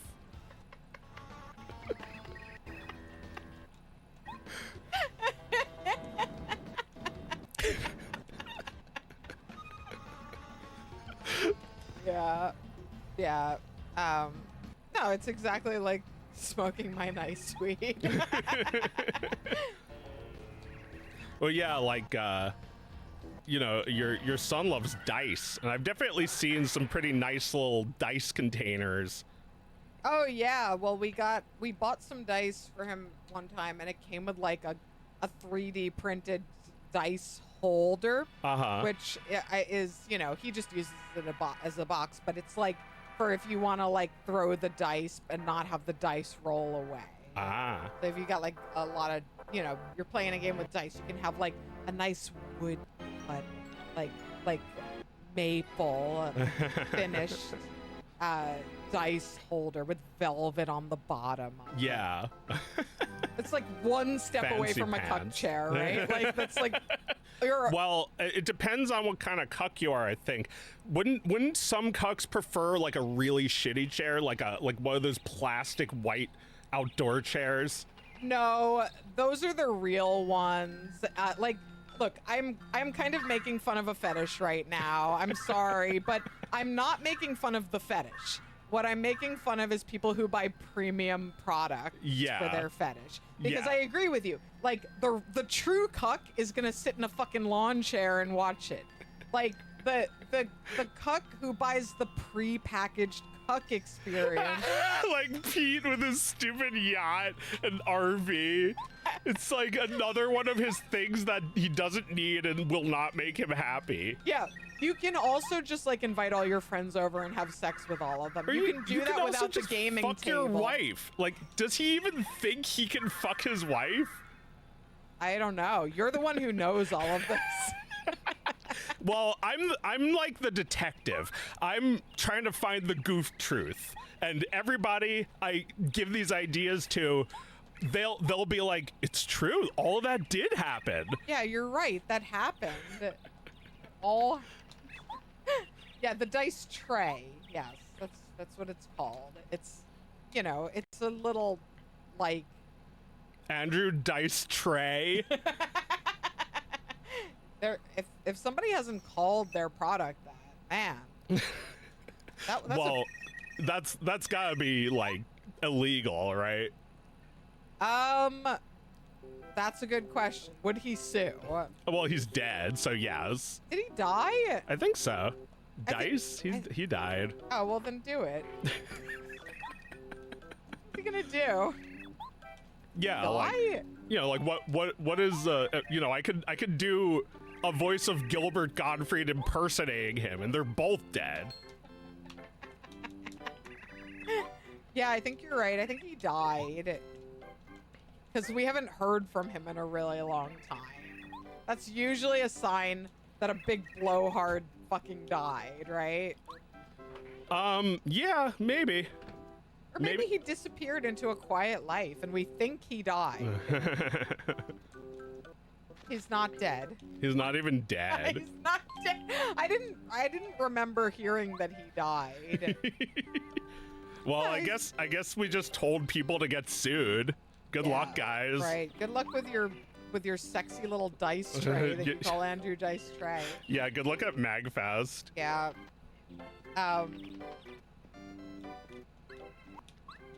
He has a podcast. Okay. He might as well be. Yeah, right. That's, yeah. He lives. Oh my God. Well, now I have to hear his podcast. Yeah. Well, yeah, you owe it to him. You owe it to him because you did the "isn't he dead" thing about him. Well, I really thought he was dead. Like, I thought I knew that he was dead. At least we found out he was alive on this stream instead of before next eulogizing week. him. Yeah, next week when we have to issue a retraction. Because we thought he was dead for a whole week. Told everybody. Issued a retraction. Dead. Yeah, a Thingus, like an official Thingus letterhead retraction. I think it's so funny to retract art.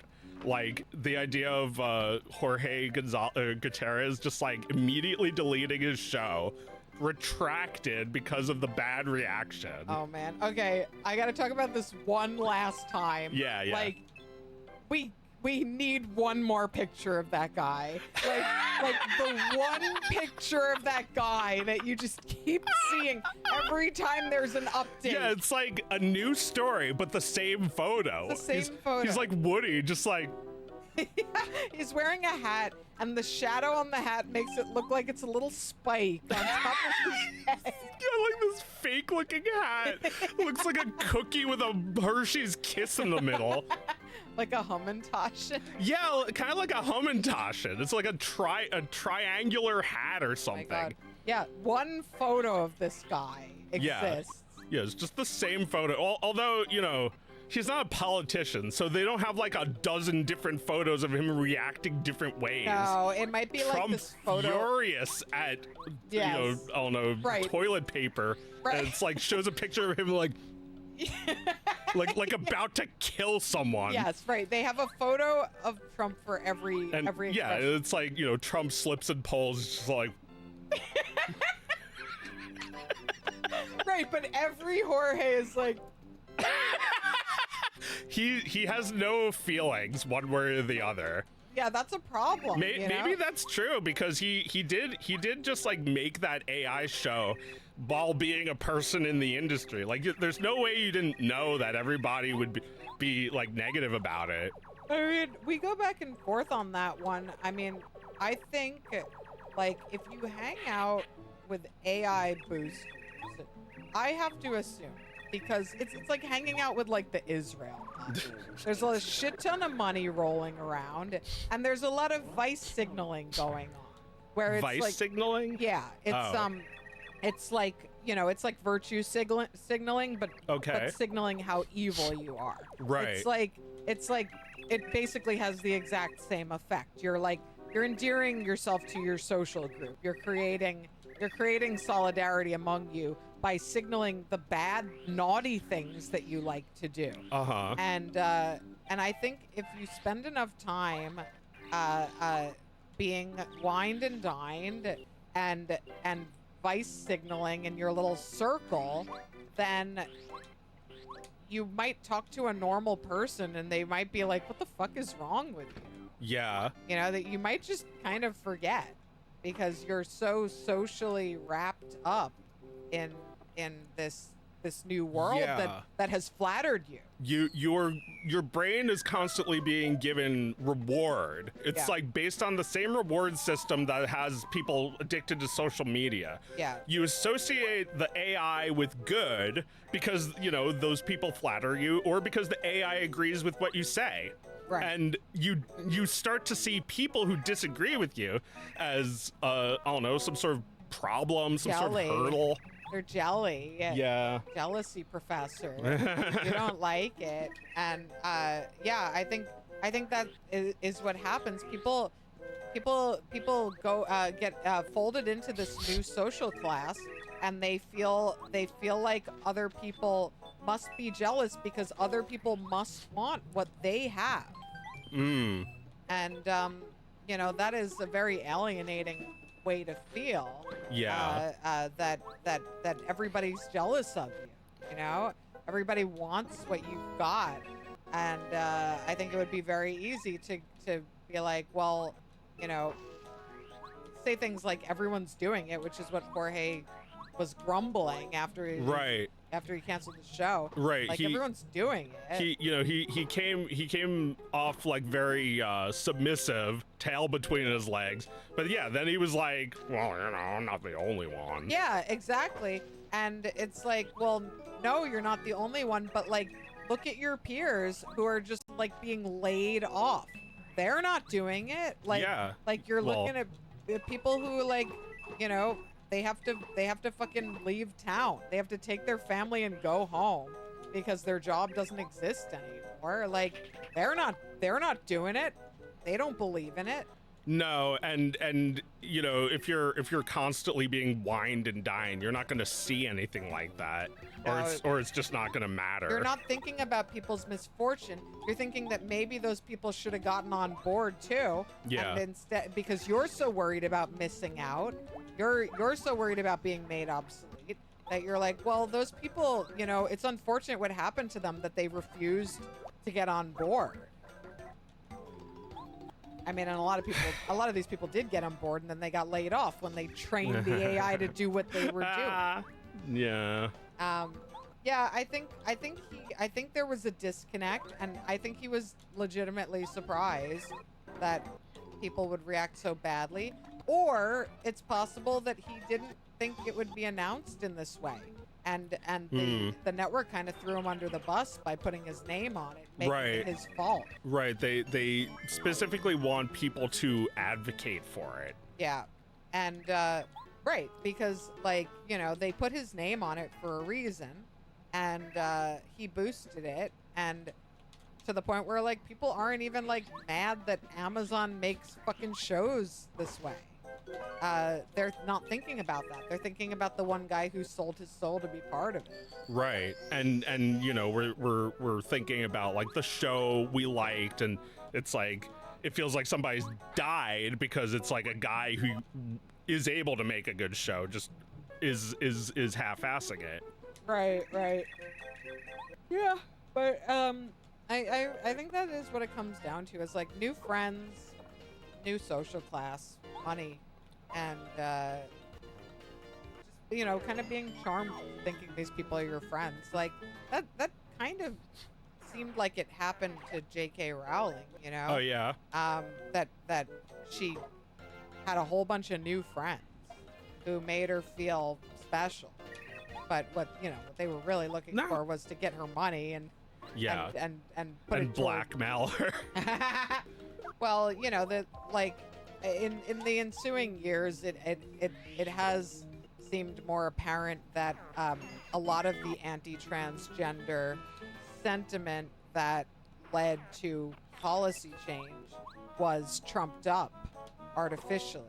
You know, it was an astroturfed campaign, and that most people didn't think about it at all before they were told to be worried about it. Right. They went around starting fires. Yeah, exactly. And J.K. Rowling was, I think, both a rube who got suckered into that, and now lately the greatest perpetrator. Right. Like fucking dumbass who probably felt very alienated because she's so fucking rich. Doesn't have any friends. Doesn't have any author friends anymore. Yeah. Just people with money. People with money and stupid fucking causes. Well, how much blame should we accept for her behavior? How much blame should we accept? Well, we made her so rich. Yeah. And we kind of just like, man, they made 2 movies of that 7th Harry Potter. It's like we went to see that movie twice. Yeah, we sure did. There are plenty of authors whose work reaches this level of fame and notoriety who do not become so enriched by it. And I think for years it was like J.K. Rowling was this working class hero. Yes. She took she's control. Like one of us. Yeah, she took control of her business and did things on her terms. She was very insistent that Harry Potter feature British actors and be culturally British. Yeah. And in her early years, her advocacy seemed more focused towards social services for single mothers. Right. So she seemed like she had principles for a very long time. And I mean, she does still have principles. They just are very, very evil ones. She thinks she's doing something important. She's doing great things. Terrible, but great. I think she thinks what she's doing is important.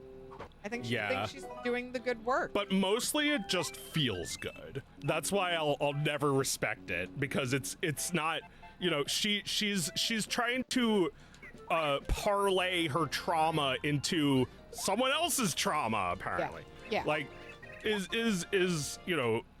evil, and it's also just like brainless. It's stupid. Yeah.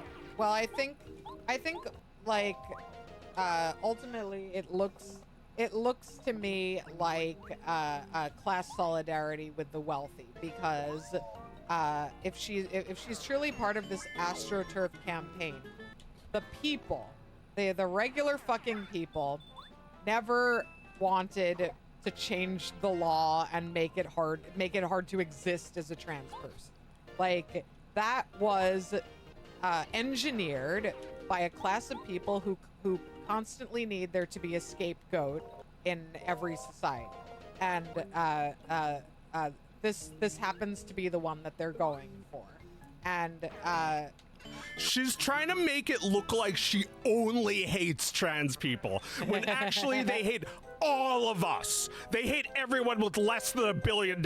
They hate us all, and that's why they're going after trans people, because they're free. They're free. Yeah. No, I mean, for sure, there is nothing but contempt. Nothing but contempt in trying to instill fear in people that they're gonna get their children are going to be victimized, and mothers are going to lose their personhood because trans people exist. Like, Yeah. it's just like this hateful fear mongering. They're coming after a marginal group because, like, what the fuck are they gonna do? They don't have the power to fight it. And none of us really have the power to fight it either. Like we're not writing the fucking laws. We're not writing the fucking news articles about why the research shows that we should make their lives illegal. You know, like, it feels like it all comes from on high, and Yeah. it's like put upon us. Yeah, Harry Potter just replaced the Bible. It's just the fucking Bible. And it sucks. They call it the good book because it sucks. Yeah, I mean, I think we have no choice but to reject this fucking shit. And, like, I can't give this shit to my kid. I can't pass this shit on to my kid. See, Well, he's already absorbing it through his friends. a little bit. He knows of Harry Potter the way he knows of Roblox. But, like, you know, fucking evil fucking dating website for pedophiles. He's never gonna use it.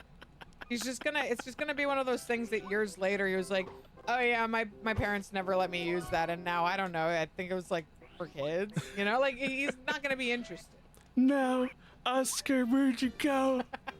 I need to talk to you. It's very important. Yeah, no, I just, like, Oscar, I'll die. Die if you don't read it. will die. We'll die.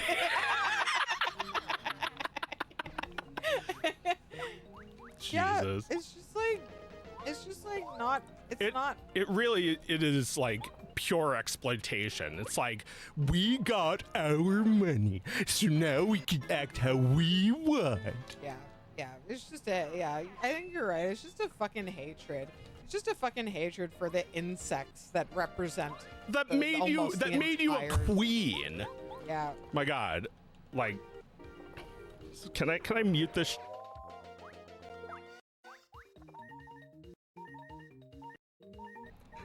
I didn't say anything. Yeah, I don't know what happened to Joe's mic just now. No, I completely feel this way too. That she's subhuman to me, you know? She, like, there's nothing redeeming about a person who has fully gone in this direction. And the only humanizing thing I can say about her is that I think it stems from stupidity and you know, the typical Stupid fucking cunt.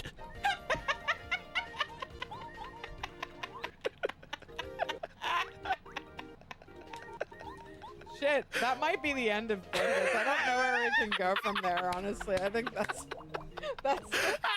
we've hit the heights, and all the heights will hit. On with the show. This is shit.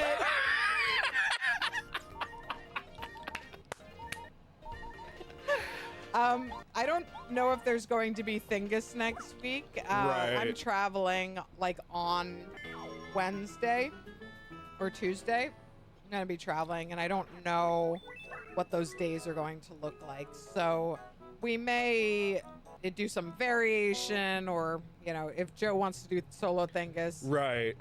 But we'll let you know in the Discord what we're doing. But, before we go, I have one more thing to say. okay.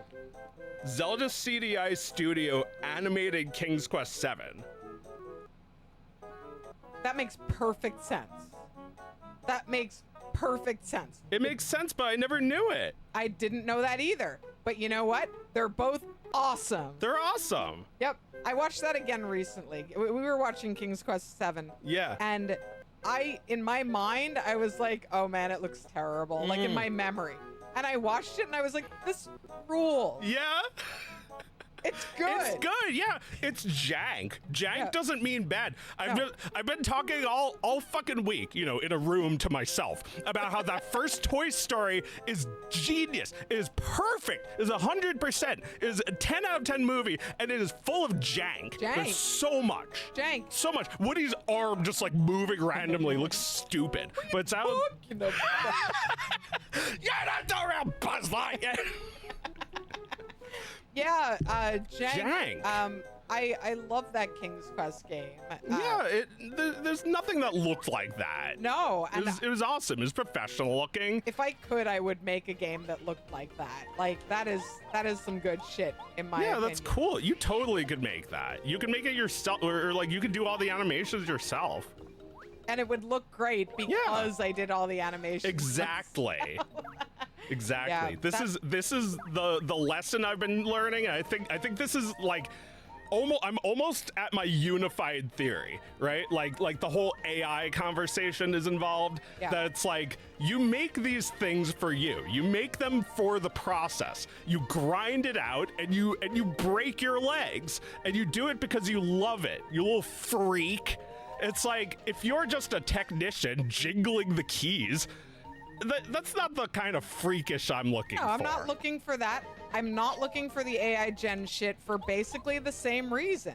It's just like, if that's your job, good for you. But like, if you're a plumber, good for you. It's like basically the same to me. And I'm just looking for the shit where you break your back and make it because you're horny for it. Right.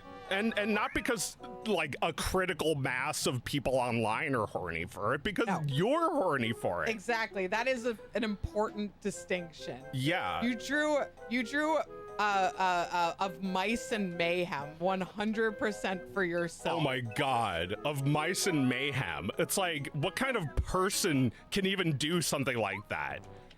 It's this guy who had a full-time job in a completely different field. Yeah. Yeah.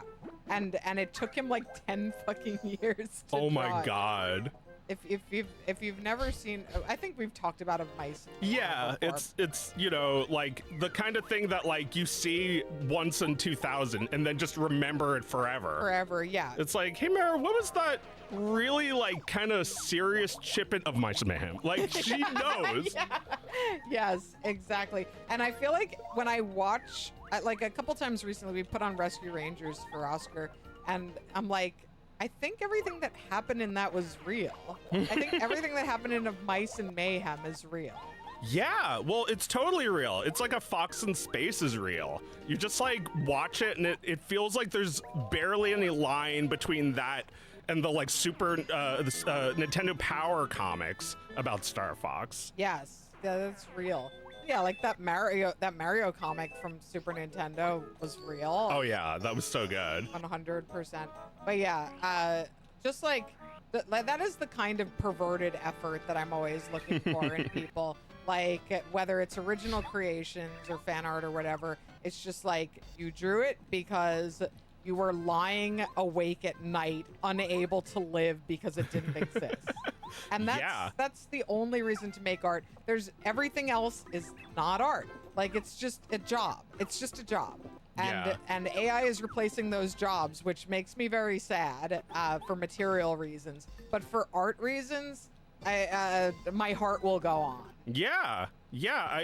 I mean, I'm not gonna be like, maybe AI will get us to make more art. I think it'll do nothing. I think we're just gonna do what we were already doing. Exactly. And nothing can stop the freak. No. the people who get it are gonna get it, and there are more freaks born every day. So I'm not too worried. You spent 3 hours at Thingus trying to fix a really bad Photoshop layer. Oh, well, hey, at least you listened to Thingus. It's not a total waste. No, I mean, you had to go through that. Oh yeah, like there was something else I wanted to talk about, like being like with blah blah blah technology, animators could focus on the creative parts. And now I'm starting to doubt that. I'm starting to think like maybe I should spend 10 minutes renaming objects instead of getting AI to do it. Maybe I should, because I don't know, there's something about it. There's something to it, like the boring parts, right? Oh yeah. Well, you do the boring parts when you're burnt out on the really vigorous parts. When I'm tired of animating or I'm tired of writing, I do something that is therapeutic and boring. And I mean, you know, I guess I could be doing a crossword puzzle and something totally unrelated to my work. But I think it's good to spend time with your work in boring ways too, because I think it's just more time for you to like sort of idly daydream about the thing that you're working on without putting too much effort into it. I think it is good to have pleasantly mundane things to do to manage your work, to keep your work organized, to be able to step back and look at your work. Like that's important. Yeah. Yeah, the boring stuff, it makes you realize how much you need this. That it's really testing you by boring you with it. Well, like the whole idea that the whole I've never seen this, by the way. The whole idea that you would put placeholder art in your game that's AI and then forget about it, which obviously I think is a lie, but the whole idea that you would do that, if we actually take that at face value, is like, well, then you're not really paying attention to what goes into your game. No, you gotta make it yourself. And I don't mean that just because like I'm a slave driver like Jeffrey Katzenberg. You gotta make it yourself because you'll love making it. Yeah, you have to. If you don't love making it, don't make it. You have to live with it for a long time. I can't make my games any faster because I have to live with them and they have to become my life. They have to become the thing that I am, like, you know, they're like a little baby that I'm raising, you know? A baby that you throw out with the bathwater after they hand it to you.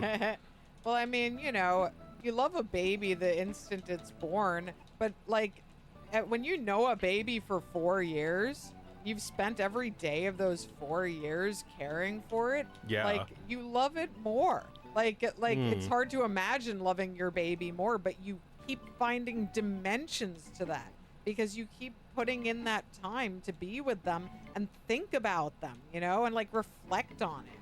And that mundane work, in addition to like the very challenging work, is part of like that pleasant routine that you build with that thing that you love so much. Right. It's like if you really love it.